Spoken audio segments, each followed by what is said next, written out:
ಶುಕ್ಲಾಂಬರಧರಂ ವಿಷ್ಣುಂ ಶಶಿವರ್ಣಂ ಚತುರ್ಭುಜಂ ಪ್ರಸನ್ನವದನಂ ಧ್ಯಾಯೇತ್ ಸರ್ವವಿಘ್ನೋಪಶಾಂತಯೇ.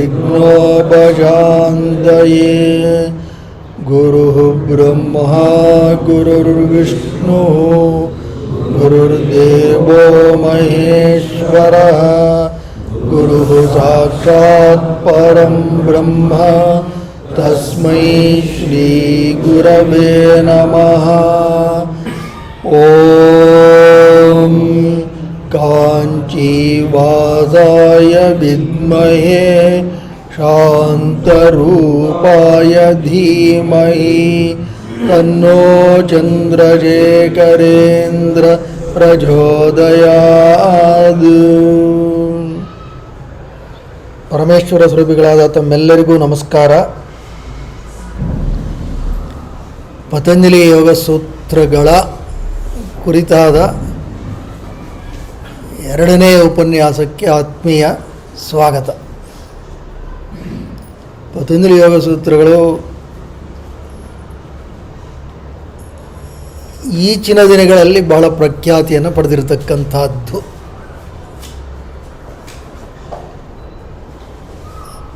ಭಾಳ ಅಂದರೆ ಬಂದಿದ್ದೇ ಇತ್ತೀಚೆಗೆ ಅಂತಲ್ಲ, ಮೊದಲಿಂದಾನೇ ಇತ್ತು. ಆದರೆ ಈ ಒಂದು ಯೋಗದ ಕ್ರಾಂತಿ ಏನು ಶುರುವಾಯಿತು, ಅದಾದ ಮೇಲೆ ಇದಕ್ಕೆ ಸಾಕಷ್ಟು ಚಾಲನೆ ದೊರಕಿರ್ತಕ್ಕಂಥದ್ದನ್ನು ನಾವು ಕಾಣ್ತೀವಿ. ಅದಕ್ಕೆ ನಾವು ಮೊದಲನೇ ಉಪನ್ಯಾಸದಲ್ಲಿ ಇದಕ್ಕೆ ಹಿನ್ನೆಲೆಯನ್ನು ನೋಡ್ತಾ ಇದ್ವಿ. ಈ ಪತಂಜಲಿಗಳು ಯಾರು ಅಂತ ಎಲ್ಲೂ ಅಷ್ಟು ನಿಖರವಾಗಿ ಎಲ್ಲೂ ಏನೂ ಇಲ್ಲ ಇವ್ರ ಬಗ್ಗೆ.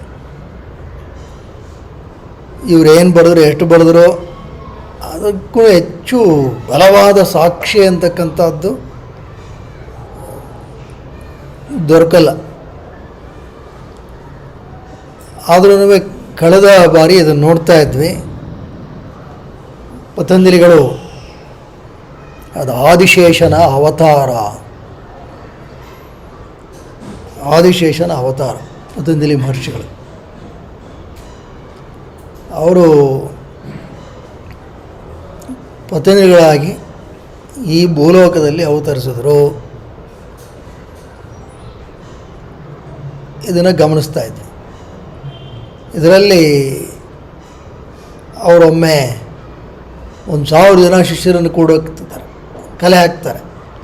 ಏನಪ್ಪ ಉದ್ದೇಶ ಅಂದರೆ ಮಹಾಭಾಷ್ಯ, ಯೋಗ ಸೂತ್ರಗಳು ಅಂತ ಹೇಳಿಲ್ಲ, ಅಲ್ಲಿ ಮಹಾಭಾಷ್ಯವನ್ನು ಬರೆದವರು ಇವರೇ, ಯೋಗ ಸೂತ್ರಗಳನ್ನು ಬರೆದವರು ಅಂತ ಕೆಲವರ ಅಂಬೋಣವಾಗಿರೋದ್ರಿಂದ ಇವರ ಬಗ್ಗೆ ನಾವು ಮಾತಾಡ್ತಾ ಇದ್ವಿ. ಯಾರು ಈ ಪತಂಜಲಿಗಳು ಅಂತ. ಇವರು 1000 ತಲೆ ಉಳ್ಳವರು. ಯಾಕೆ? ಆದಿಶೇಷ, 1000 ಹುಡೆಡ್ ಸರ್ಪೆಂಟ್. ಇವರು ಮಹಾಭಾಷ್ಯ ಅಂದರೆ ಪಾಣಿನಿಯ ಸಂಸ್ಕೃತಕ್ಕೆ ಇವರು ವ್ಯಾಕರಣವನ್ನು ಬರೆದಂಥವ್ರು. ಅದೆಲ್ಲಿಂದ ಬಂತಪ್ಪ ಅಂದರೆ ಶಿವನ ಡಮರುಗದಿಂದ ಬಂತು ಅಂತ. ಹೀಗೆ ಈ ಒಂದು ಭಾಷೆ ಬೆಳೆದ ರೀತಿ. ಅದಕ್ಕೆ ಮಹಾಭಾಷ್ಯವನ್ನು ಇವರು ಕೊಡಬೇಕು ಅಂತ ಆಜ್ಞೆ. ಹಾಗಾಗಿ ಇವರು ಬಂದಿದ್ದರು. ಯಾರಿಗೆ ಉಪದೇಶ ಮಾಡಬೇಕು, ಯಾರು ಸರಿಯಾಗಿರೋರು ಸಿಗಬೇಕಲ್ಲ. ಗುರು ಭದ್ರವಾಗಿದ್ರೂ ಅದಕ್ಕೆ ತಕ್ಕಂತೆ ಶಿಷ್ಯರು ಸಿಗಬೇಕು, ಇಲ್ಲದಿರೋ ಪ್ರಯೋಜನ ಇಲ್ಲ. ಸರಿ, ಇವರು ಹಾಗೂ ಈಗ ಮಾಡಿ 1,000 ಜನ ಶಿಷ್ಯರನ್ನು ಕಲೆ ಹಾಕಿದ್ರು. ಆಮೇಲೆ ಇವರು ಮಾತಾಡಬೇಕಾದ್ರೆ ಸರ್ಪವಾದ್ರಿಂದ ವಿಷ ಗಾಳಿ ಹೊರಗಡೆ ಬರುತ್ತೆ ಅನ್ನೋ ದೃಷ್ಟಿಯಿಂದ ಒಂದು ಪರದೆಯನ್ನು ಹಾಕಿದ್ರು. ಯಾರಿಗೂ ಈ ವಿಷದಿಂದ ತೊಂದರೆ ಆಗಬಾರ್ದು, ಅದರ ಶಬ್ದ ಕೇಳಬೇಕು ಅಂತ ಸಂಕ್ಷಿಪ್ತವಾಗಿ ಹೇಳ್ತಾ ಇದ್ದೀನಿ. ಕಳೆದ ಬಾರಿ ಹೇಳಿದ್ದನ್ನು. ಸರಿ, 1000 ಜನ ಒಂದು ಕಡೆ ಕೂತರು, ಎಲ್ಲ ಕೇಳ್ತಾಯಿದ್ರು. ಇವರು ಒಬ್ಬೊಬ್ಬರಿಗೆ ಒಂದೊಂದು ಬಾಯಿನಿಂದ ಉಪದೇಶ ಮಾಡ್ತಾಯಿದ್ರು ಮಹಾಭಾಷ್ಯವನ್ನು. ಎಲ್ರಿಗೂ ಒಂದೇ ಥರ ಪಾಠ ಮಾಡೋಕ್ಕಾಗಲ್ವಲ್ಲ, ಯಾಕೆ ಒಬ್ಬೊಬ್ಬರ ಗ್ರಹಿಕೆಯ ಮಟ್ಟ ಒಂದೊಂದು ಥರ ಇರುತ್ತೆ. ಹಾಗಾಗಿ 1000 ಜನಕ್ಕೂ 1000 ಮುಖಗಳಿಂದ ಅವರವರ ಬುದ್ಧಿಮತ್ತೆಗೆ ತಕ್ಕಂತೆ ಪಾಠ ಮಾಡೋದು. ಸರಿ, ಇದರಲ್ಲಿ ಒಬ್ಬರಿಗೆ ಪಾಪ ಇದೇನೋ ಸ್ವಲ್ಪ ತಲೆ ಬಿಸಿ ಅನ್ನಿಸ್ತು. ಸರಿ, ಯಾಕೋ ಒಂದು ಕಾರಣಕ್ಕೆ ಎದ್ದು ಹೋದ. ಅದರಲ್ಲಿ ಪತಂಜಲಿಗಳು ಮೊದಲೇ ಒಂದು ನಿಬಂಧನೆ ಹಾಕಿದ್ರು, ನೋಡಪ್ಪ ನೀವು ಕೂತ್ಕೊಂಡು ಗಂಭೀರವಾಗಿ ಕೇಳಿಸ್ಕೋಬೇಕು. ಇದು 8 ದಿವಸ ಆಗ್ಬೋದು, 9 ದಿವಸ ಆಗ್ಬೋದು, ಗೊತ್ತಿಲ್ಲ. ಮಧ್ಯಾಹ್ನ ಎದ್ದೋದ್ರೆ ನಿಮಗೆ ಬ್ರಹ್ಮರಾಕ್ಷಸರಾಗ್ಬಿಡ್ತೀರಾ, ಶಾಪ. ಎದ್ದೋದೇ ಕೂತ್ಕೊಂಡು ಶ್ರದ್ಧೆಯಿಂದ ಕೇಳಿಸ್ಕೋಬೇಕು ಇದು. ಮತ್ತು ಪರದೆ ತೆಗಿಬಾರ್ದು, ಯಾಕೆ ವಿಷ ಬರ್ತಾ ಇರುತ್ತೆ, ಎಚ್ಚರಿಕೆ. ಹ್ಞೂ ಅಂದರು. ಅದರಲ್ಲಿ ಒಬ್ಬನಿಗೆ ಪಾಪ ಏನೋ ಅನ್ನಿಸ್ತು,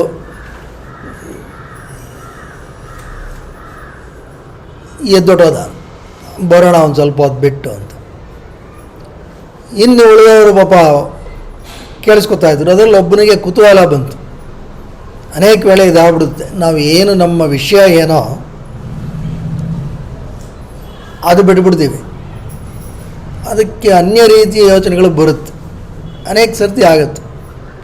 ಇವನಿಗೂ ಅನ್ನಿಸ್ತು, ಏನು ಇವರೇನು ವ್ಯಾಕರಣ ಮಾಡ್ತಿದ್ರೆ ಅವನಿಗೆ ಅದು ಅಷ್ಟು ತಲೆಗೆ ಗೊತ್ತಾಗಲಿಲ್ಲ.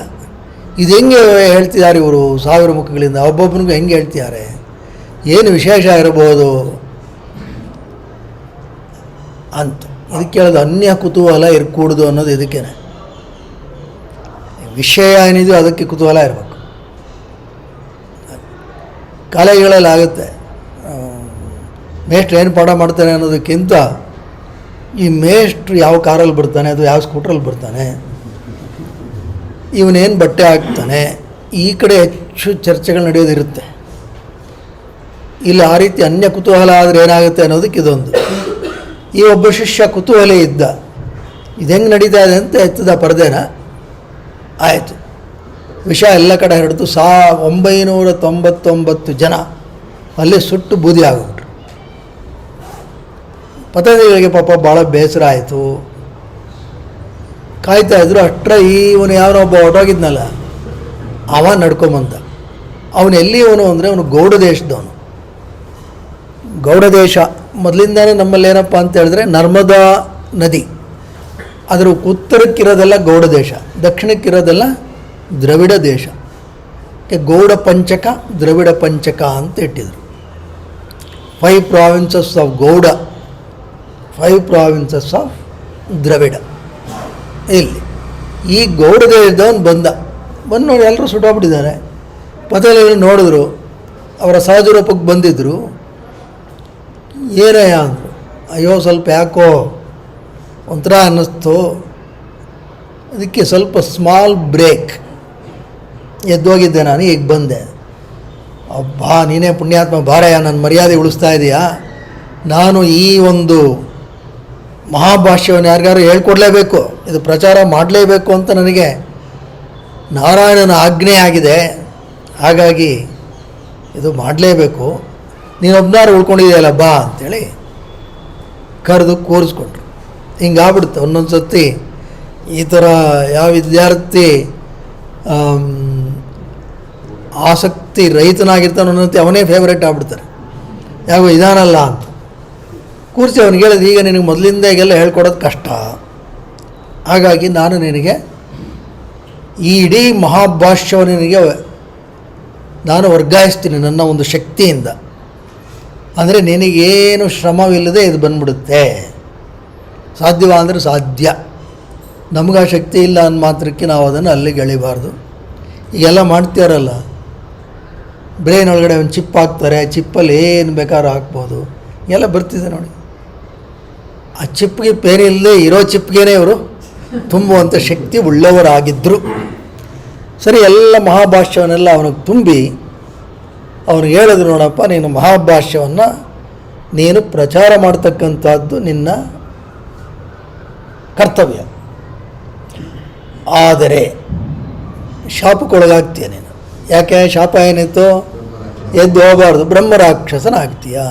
ಬ್ರಹ್ಮರಾಕ್ಷಸ ಏನಿಲ್ಲ, ಅವನು ಯಾರು ಬಂದರೆ, ಅದು ಯಾರು ವೇದವನ್ನು ಬಲ್ಲವರು ಬಂದರೆ, ನಮಗೇನು ತಾಪತ್ರೆ ಇಲ್ಲ, ವೇದವನ್ನು ಬಲ್ಲವರು ಬಂದರೆ ಅವ್ರನ್ನ 2 ಪ್ರಶ್ನೆ ಕೇಳಬೇಕು, ಉತ್ತರ ಕೊಟ್ಟರೆ ಅವ್ರಿಗೆ ಮಹಾಭಾಷ್ಯ ಪಾಠ ಮಾಡಬೇಕು, ಇಲ್ಲ ಅಂದರೆ ಅವ್ರನ್ನ ತಿಂದಾಕ್ಬಿಡ್ಬೇಕು.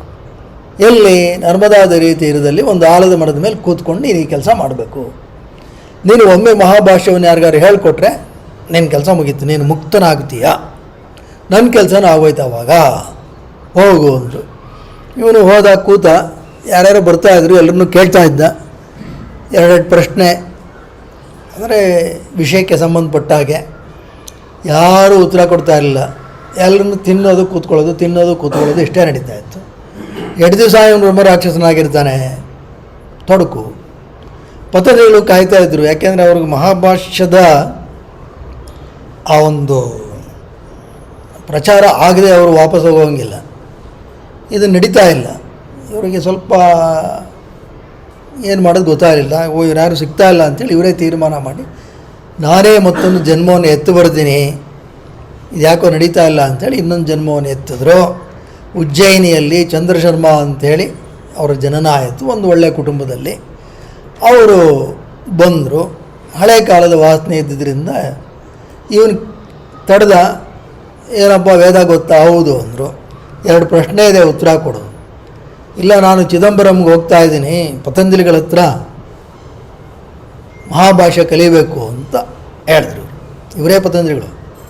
ಚಿದಂಬರಮಲ್ಲಿ ಪತಂಜಲಿಗಳು ಇದ್ದಿದ್ದರಿಂದ ನಿಮ್ಗೆ ಹಳೇದು ನೆನಪಿದ್ರೆ ಗೊತ್ತಿರುತ್ತೆ, ಇಲ್ಲಿದ್ರು ತಿಳ್ಕೊಳ್ಳಿ. ಅವರು ಮೊದಲು ಅಲ್ಲಿ ಹೋಗಿದ್ದರು ಶಿವನಾಟ್ಯವನ್ನು ನೋಡೋದಕ್ಕೆ. ಜ್ಞಾಪಕ ಇದೆಯಾ? ಇರಲಿ. ಹಾಗೆ ಈತ ಹೇಳ್ದ, ಇಲ್ಲ ಪತಂಜಲಿಗಳದು ಆಯಿತು ಅವತಾರ, ಮಹಾಭಾಷ್ಯಗಳಿಗೆ ಇರೋನೇ ನಾನೊಬ್ಬ, ನಿನಗೊಂದು 2 ಪ್ರಶ್ನೆ ಕೇಳ್ತೀನಿ, ಉತ್ತರ ಹೇಳು.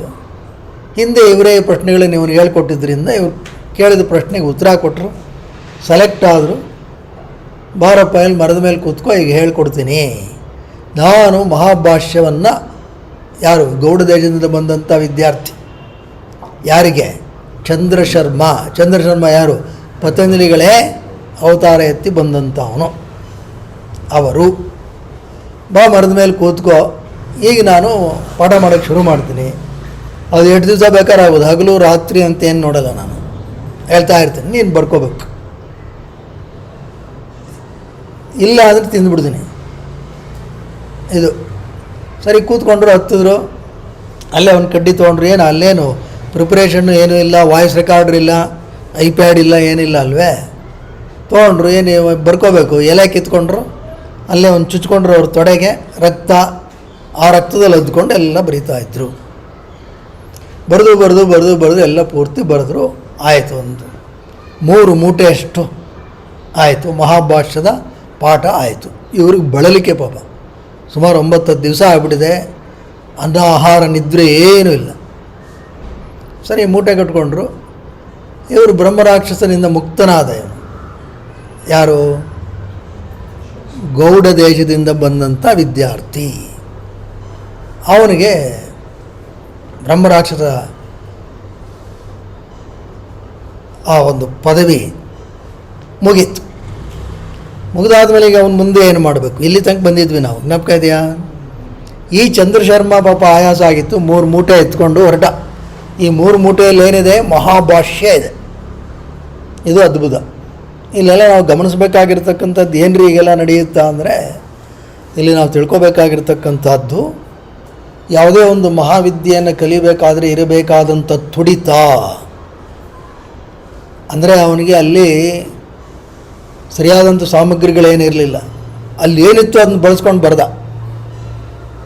ಎಲೆ ಮೇಲೆ ಬರೆದ್ನ ಅಂತ ಕೇಳಬೇಡಿ, ಬರೆದ. ಅಂದರೆ ನಮಗೆ ಈ ಯೋಗ ಹೋಗಬೇಕು ಅಂದರೆ ನಾವೆಲ್ಲರೂ ಬಂದುಬಿಟ್ಟಿರ್ತೀವಿ ಕ್ಲಾಸಿಂದ, ಮನೆಯಿಂದ ಇಲ್ಲಿ ತನಕ ಬರ್ತೀವಿ. ಬಂದು ಯೋಗ ಮ್ಯಾಟ್ ತಂದಿಲ್ಲ ಅಂತ ನೋಡಿಕೊಂಡು ಇದರಿಂದ ಯೋಗ ಕ್ಲಾಸ್ ಬೇಡ. ಯಾವುದಕ್ಕೆ ಯೋಗ ಮ್ಯಾಟ್ ತಂದಿಲ್ಲ ಅದಕ್ಕೆ. ಅಂದರೆ ಏನೋ ಒಂದು ಸಲಕರಣೆ ಇಲ್ಲ ಅಂದ್ಬಿಟ್ಟು ನಾವು ಬಿಟ್ಬಿಡ್ತೀವಿ. ಆದರೆ ಇಲ್ಲಿ ನಾವು ನೋಡಬೇಕಾಗಿರ್ತಕ್ಕಂಥದ್ದು ಎಲ್ಲೇನು ಸಿಗುತ್ತೋ ಅದರಿಂದ ವಿದ್ಯೆ ಕಲಿಬೇಕು ಅಂತಕ್ಕಂಥ ತುಡಿತ, ಅದನ್ನೇ ಇಲ್ಲಿ ಎತ್ತಿಡಿಯೋದಕ್ಕೆ ಹಗಲು ಇರುಳು ಏನಿಲ್ಲ, ಕಲಿತಾ ಅಂತ ಅದೆಲ್ಲಿ ಅರ್ಥ ಮಾಡ್ಕೋಬೇಕು. ಸರಿ, ಈ ಚಂದ್ರಶರ್ಮ 3 ಮೂಟೆ ಎತ್ಕೊಂಡು ಬಂದ. ಪಾಪ ಆಯಾಸ ಆಗಿತ್ತು, ಎಲ್ಲ ಮಾರ್ಗ ಮಧ್ಯದಲ್ಲಿ ನಿದ್ದೆ ಮಾಡ್ದ. ಇದ್ರ ಬೆಲೆ ಯಾರಿಗೆ ಗೊತ್ತಿರುತ್ತೋ ಅವ್ರಿಗೆ ಮಾತ್ರ ಗೊತ್ತಿರುತ್ತೆ. ಒಂದು ಆಡು ಬಂತು. ಆಡು ಬಂದು ಎಲೆ ನೋಡ್ತು, ವಾಸನೆ ನೋಡ್ತು, ಚೆನ್ನಾಗಿದೆ ಅಂದ್ಬಿಟ್ಟು ಸ್ವಲ್ಪ ತಿಂದ್ಬಿಡ್ತು. ಇವನಿಗೆ ಎಚ್ಚರ ಆಯಿತು, ಓಡಿಸ್ದ. ಆದರೆ ಆಗಲೇ ಒಂದಷ್ಟು ತಿಂದ್ಬಿಟ್ಟಿತ್ತು. ಹಾಗಾಗಿ ಒಂದಷ್ಟು ಮಹಾಭಾಷ್ಯ ಶಾಶ್ವತವಾಗಿ ನಮಗೆ ಯಾರಿಗೂ ಲಭ್ಯ ಇಲ್ಲ. ಇಡೀ ಪ್ರಪಂಚಕ್ಕೆ ಅದು ಅಲಭ್ಯವಾಯಿತು. ಅದಕ್ಕೆ ಅಜಭಕ್ಷಿತ ಭಾಷ್ಯ ಅಂತ ಕರೆದು ಅದು ಹೋಯಿತು. ಸರಿ, ಇವನೇನು ಮಾಡೋದು, ಸರಿ ಇರೋದನ್ನು ತೊಗೊಂಡು ಹೋಗೋಣ ಅಂಥೇಳಿ ಹೊರಟ. ಈಗ ಮತ್ತೆ ನಮ್ಮ ಕ್ಯಾಮರಾವನ್ನು ಈ ಕಡೆ ತಿರುಗಿಸೋಣ. ಯಾವ ಕಡೆ? ಇವನಿಂದಲ್ಲ, ಗೌಡಪಾದದಿಂದ ಬಂದವನು. ಬ್ರಹ್ಮರಾಕ್ಷಸತ್ವ ಹೋಯಿತು. ಅವನೇನು ಮಾಡಿದೆ, ಇನ್ನೇನು ಆಯ್ತಲ್ಲ, ನಾನು ಮುಕ್ತನಾಗಬೇಕು, ನನಗೆ ಒಳ್ಳೆ ಗುರು ಯಾರು ಸಿಗ್ತಾರೆ ಅಂಥೇಳಿ ಹಿಮಾಲಯದ ಕಡೆಗೆ ಹೊರಟ. ಉತ್ತರದ ಕಡೆಗೆ ಹೊರಟ್ರೆ ಅಲ್ಲಿ ಒಬ್ಬರಿದ್ದರು. ಅವ್ರು ಯಾರಪ್ಪ ಅಂದರೆ ಶುಕ. ಈ ಶುಕ ಯಾರು? ವ್ಯಾಸರ ಮಗ. ವ್ಯಾಸ ಯಾರ ಮಗ? ಪರಾಶರರ ಮಗ. ಪರಾಶರ ಯಾರ ಮಗ? ಶಕ್ತಿಯ ಮಗ. ಶಕ್ತಿ ಯಾರ ಮಗ? ವಸಿಷ್ಠನ ಮಗ. ವಸಿಷ್ಠ ಯಾರ ಮಗ? ಬ್ರಹ್ಮನ ಮಗ. ಬ್ರಹ್ಮ ಯಾರಿಂದ ಉತ್ಪತ್ತಿಯಾಗಿದ್ದು? ನಾರಾಯಣ. ಇದು ಲಿಂಕು. ನಾರಾಯಣ ಪದ್ಮಭುವಂ ವಸಿಷ್ಠಂ ಶಕ್ತಿಂಚ ತತ್ಪುತ್ರಂ ಪರಾಶರಂ ಚ ವ್ಯಾಸಂ ಶುಕಂ. ಇದೆಲ್ಲ ಹೆಂಗೆ ಬಂತು? ಈ ವಿದ್ಯೆ, ಅದ್ವೈತ ವಿದ್ಯೆ ಹರಿದು ಬಂದ ದಾರಿಯನ್ನು ಹೇಳ್ತಿದ್ದಾರೆ. ನಾರಾಯಣನಿಂದ ಬಂತು. ನಾರಾಯಣ ಬ್ರಹ್ಮನನ್ನು ಸೃಷ್ಟಿ ಮಾಡಿ ಅವನಿಗೆ ವಿದ್ಯೆಯನ್ನು ಕೊಟ್ಟ. ಬ್ರಹ್ಮ ತನ್ನ ಪುತ್ರ ವಸಿಷ್ಠನಿಗೆ ಕೊಟ್ಟ. ವಸಿಷ್ಠ ತನ್ನ ಪುತ್ರ ಶಕ್ತಿಗೆ ಕೊಟ್ಟ. ಶಕ್ತಿ ಈ ವಿದ್ಯೆಯನ್ನು ತನ್ನ ಮಗ ಪರಾಶರನಿಗೆ ಕೊಟ್ಟ. ಪರಾಶರ ತನ್ನ ಪುತ್ರ ವ್ಯಾಸನಿಗೆ ಕೊಟ್ಟ. ವ್ಯಾಸ ತನ್ನ ಪುತ್ರ ಶುಕನಿಗೆ ಕೊಟ್ಟ. ಇಲ್ಲಿದಂಗೆ ಬಂತು. ಶುಕನಿಗೆ ಮದುವೆ ಆಗಿಲ್ಲ, ಮಕ್ಕಳಿಲ್ಲ.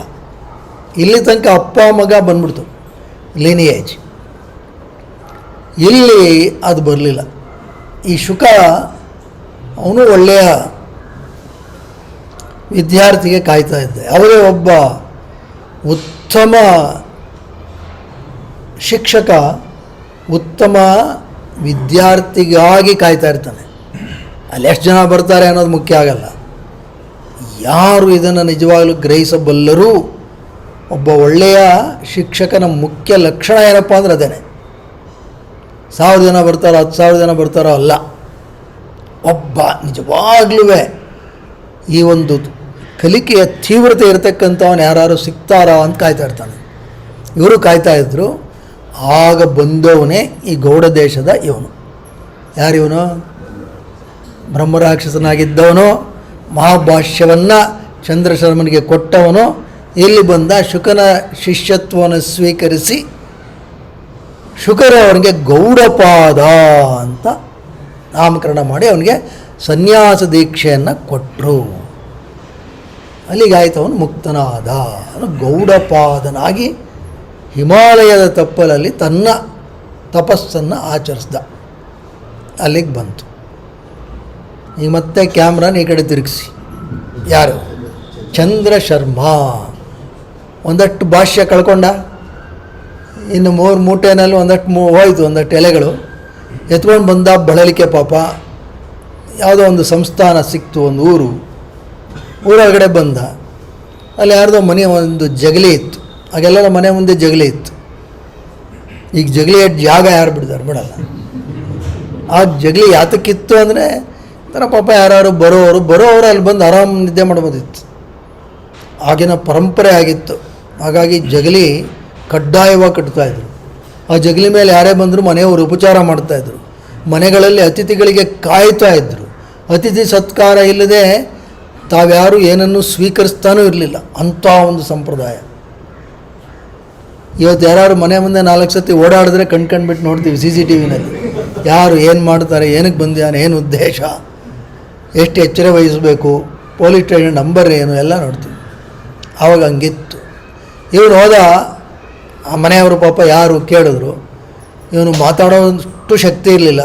ಒಂದು ಹೇಳ್ದ, ನೋಡಿ ಇದು 3 ಮೂಟೆ, ಇದನ್ನು ಸಾಧಾರಣವಾದದ್ದು ಅಂದ್ಕೋಬೇಡಿ, ನನ್ನ ಜೀವಾಳ ಮಹಾಭಾಷ್ಯ ಇದೆ, ಇದನ್ನು ಒಳಗಡೆ ಇಟ್ಟು ಕಾಪಾಡಿ ನೀವು, ನಾನಿಲ್ಲಿ ಸ್ವಲ್ಪ ವಿರಮಿಸಿ ಆಮೇಲೆ ಇದನ್ನು ತೊಗೊಂಡು ಹೋಗ್ತೀನಿ ಅಂತ ಹೇಳ್ದ. ಮಲಗ್ದ, ಆರಾಮ್ ಮಲಗ್ಬಿಟ್ಟ. ಅವಾಗ ಇವರು ಆಯಿತು ಅಂದರು. 3 ಮೂಟೆಯನ್ನು ಒಳಗಡೆ ಇಟ್ಕೊಂಡ್ರು, ಕಾಯ್ತಾ ಇದ್ದರು. ರಾತ್ರಿ ಆಯಿತು, ನೋಡಿದ್ರು ಇವನಿಗೆ ಮೈ ಮೇಲೆ ಪ್ರಜ್ಞೆ ಇಲ್ಲ, ನಿದ್ದೆ ಬಳಲಿಕೆ. ಪಾಪ ಏನು 8-9 ದಿವಸ ನಿದ್ದೆ ಇಲ್ಲ ಅಂದರೆ ಏನು ಹುಡುಗಾಟನ, ಕಷ್ಟ. ಮಲಗಿಬಿಟ್ಟಿದ್ದಾನೆ, ಆಹಾರ ಇಲ್ಲ, ನಿತ್ರಾಣನಾಗ್ಬಿಟ್ಟಿದ್ದಾನೆ, ನಿದ್ದೆ ಅಂದ್ರೆ ನಿದ್ದೆ. ಸರಿ, ಇವರು ರಾತ್ರಿ ಮಲಗಿದ್ರು, ಇದನ್ನು ಜೋಪಾನ ಮಾಡಿದ್ರು ಈ 3 ಮೂಟೆಯನ್ನು. ಬೆಳಗ್ಗೆ ಎದ್ದು ನೋಡಿದ್ರು, ಎಚ್ಚರ ಇಲ್ಲ. ಎಬ್ಬಿಸಿದ್ರೆ ಅವನು ತ್ರಾಣವೇ ಇಲ್ಲ. 2 ದಿವಸ ಆಯಿತು, 3 ದಿವಸ ಆಯಿತು. ಆಮೇಲೆ ಇವ್ರಿಗೆ ಗಾಬರಿ ಆಯಿತು, ಅಯ್ಯೋ ಅತಿಥಿ ಅಂತ ಬಂದವನು ಪಾಪ, ನಾವೇನಾದರೂ ಮಾಡಲೇಬೇಕು ಅಂಥೇಳಿ ನೋಡಿದ್ರು. ಯಾಕೆ ಇವನು ಭಾಳ ತೇಜಸ್ಸು, ಭಾಳ ಸುಂದರವಾದಂಥ ವ್ಯಕ್ತಿತ್ವ. ಆ ಮನೆಯಲ್ಲಿದ್ದಂತಹ, ಅದು ಯಾರ ಮನೆ ಅಂತ ಹೇಳಿದ್ರೆ ಅಲ್ಲಿ ಒಬ್ಬ ವೈಶ್ಯರ ಮನೆ, ಅಂದರೆ ವ್ಯಾಪಾರ ಎಲ್ಲ ಮಾಡ್ತಾ ಇದ್ದಂಥವರ ಮನೆ. ಆ ವೈಶ್ಯನ ಪುತ್ರಿ ಒಬ್ಬಳಿದ್ಲು. ಅವಳು ಒಂದು ಪ್ರಯೋಗ ಮಾಡಿದ್ಲು, ಇವನು ಹೆಂಗಾರು ಮಾಡಿ ಉಳಿಸ್ಬೇಕು, ಇವನು ಹೇಳ್ತಾ ಇಲ್ಲ, ಏನು ಊಟಕ್ಕೆ ಕರೆದ್ರು ತಿಂಡಿಗೆ ಕರೆದ್ರು ಹೇಳ್ತಾ ಇಲ್ಲ ಅಂಥೇಳಿ ಒಬ್ಬ ಶೂದ್ರ ಹೆಣ್ಣು ಮಗಳು ದಿನ ಮೊಸರು ತಂದು ಕೊಡ್ತಾ ಇದ್ಲು ಇವ್ರ ಮನೆಗೆ. ಇವಳು ಆ ಮೊಸರು ತಗೊಂಡು ಮೊಸರನ್ನವನ್ನು ಕಲಸಿ ಚೆನ್ನಾಗಿ ಕಿವುಚಿ ಹೇಗಾರು ಮಾಡಿ ಕಳಿಸ್ಬೇಕಲ್ಲ. ಈಗ ಸಾಧಾರಣ ಅನ್ನ ನೀರು ಸೇರಲ್ಲ ಅಂದರೆ ಈಗೆಲ್ಲ ಕಲಿಸ್ಬಿಟ್ಟು ಡಾಕ್ಟ್ರದೇನೋ ಡ್ರಿಪ್ಸ್ ಅಂತ ಹಾಕ್ಬಿಡ್ತಾರೆ, ಇಂಟ್ರಾವಿನಸಲ್ಲಿ ಬದುಕೊಳ್ಳಿ ಅಂತ. ಆವಾಗ ವ್ಯವಸ್ಥೆ ಇರಲಿಲ್ಲ. ಅದಕ್ಕೆ ಆಕೆ ಏನು ಮಾಡಿದ್ಲು, ಈ ಮೊಸರನ್ನವನ್ನು ಚೆನ್ನಾಗಿ ಕಲಸಿ ಉದರದ ಭಾಗಕ್ಕೆ ಚೆನ್ನಾಗಿ ಉಜ್ಜಿ ಆ ರೋಮ ಕೂಪಗಳ ಮುಖಾಂತರ ಇದು ಒಳಗಡೆ ಹೋಗಲಿ, ಇವನಿಗೊಂದು ಸ್ವಲ್ಪ ಜೀವಸತ್ವ ಹೋಗಲಿ ಅಂಥೇಳಿ ಉಜ್ಜುತ್ತಾ ಇಲ್ಲ. ಅದರಿಂದ ಅವನಿಗೆ ಸ್ವಲ್ಪ ತ್ರಾಣ ಹೋಯಿತು.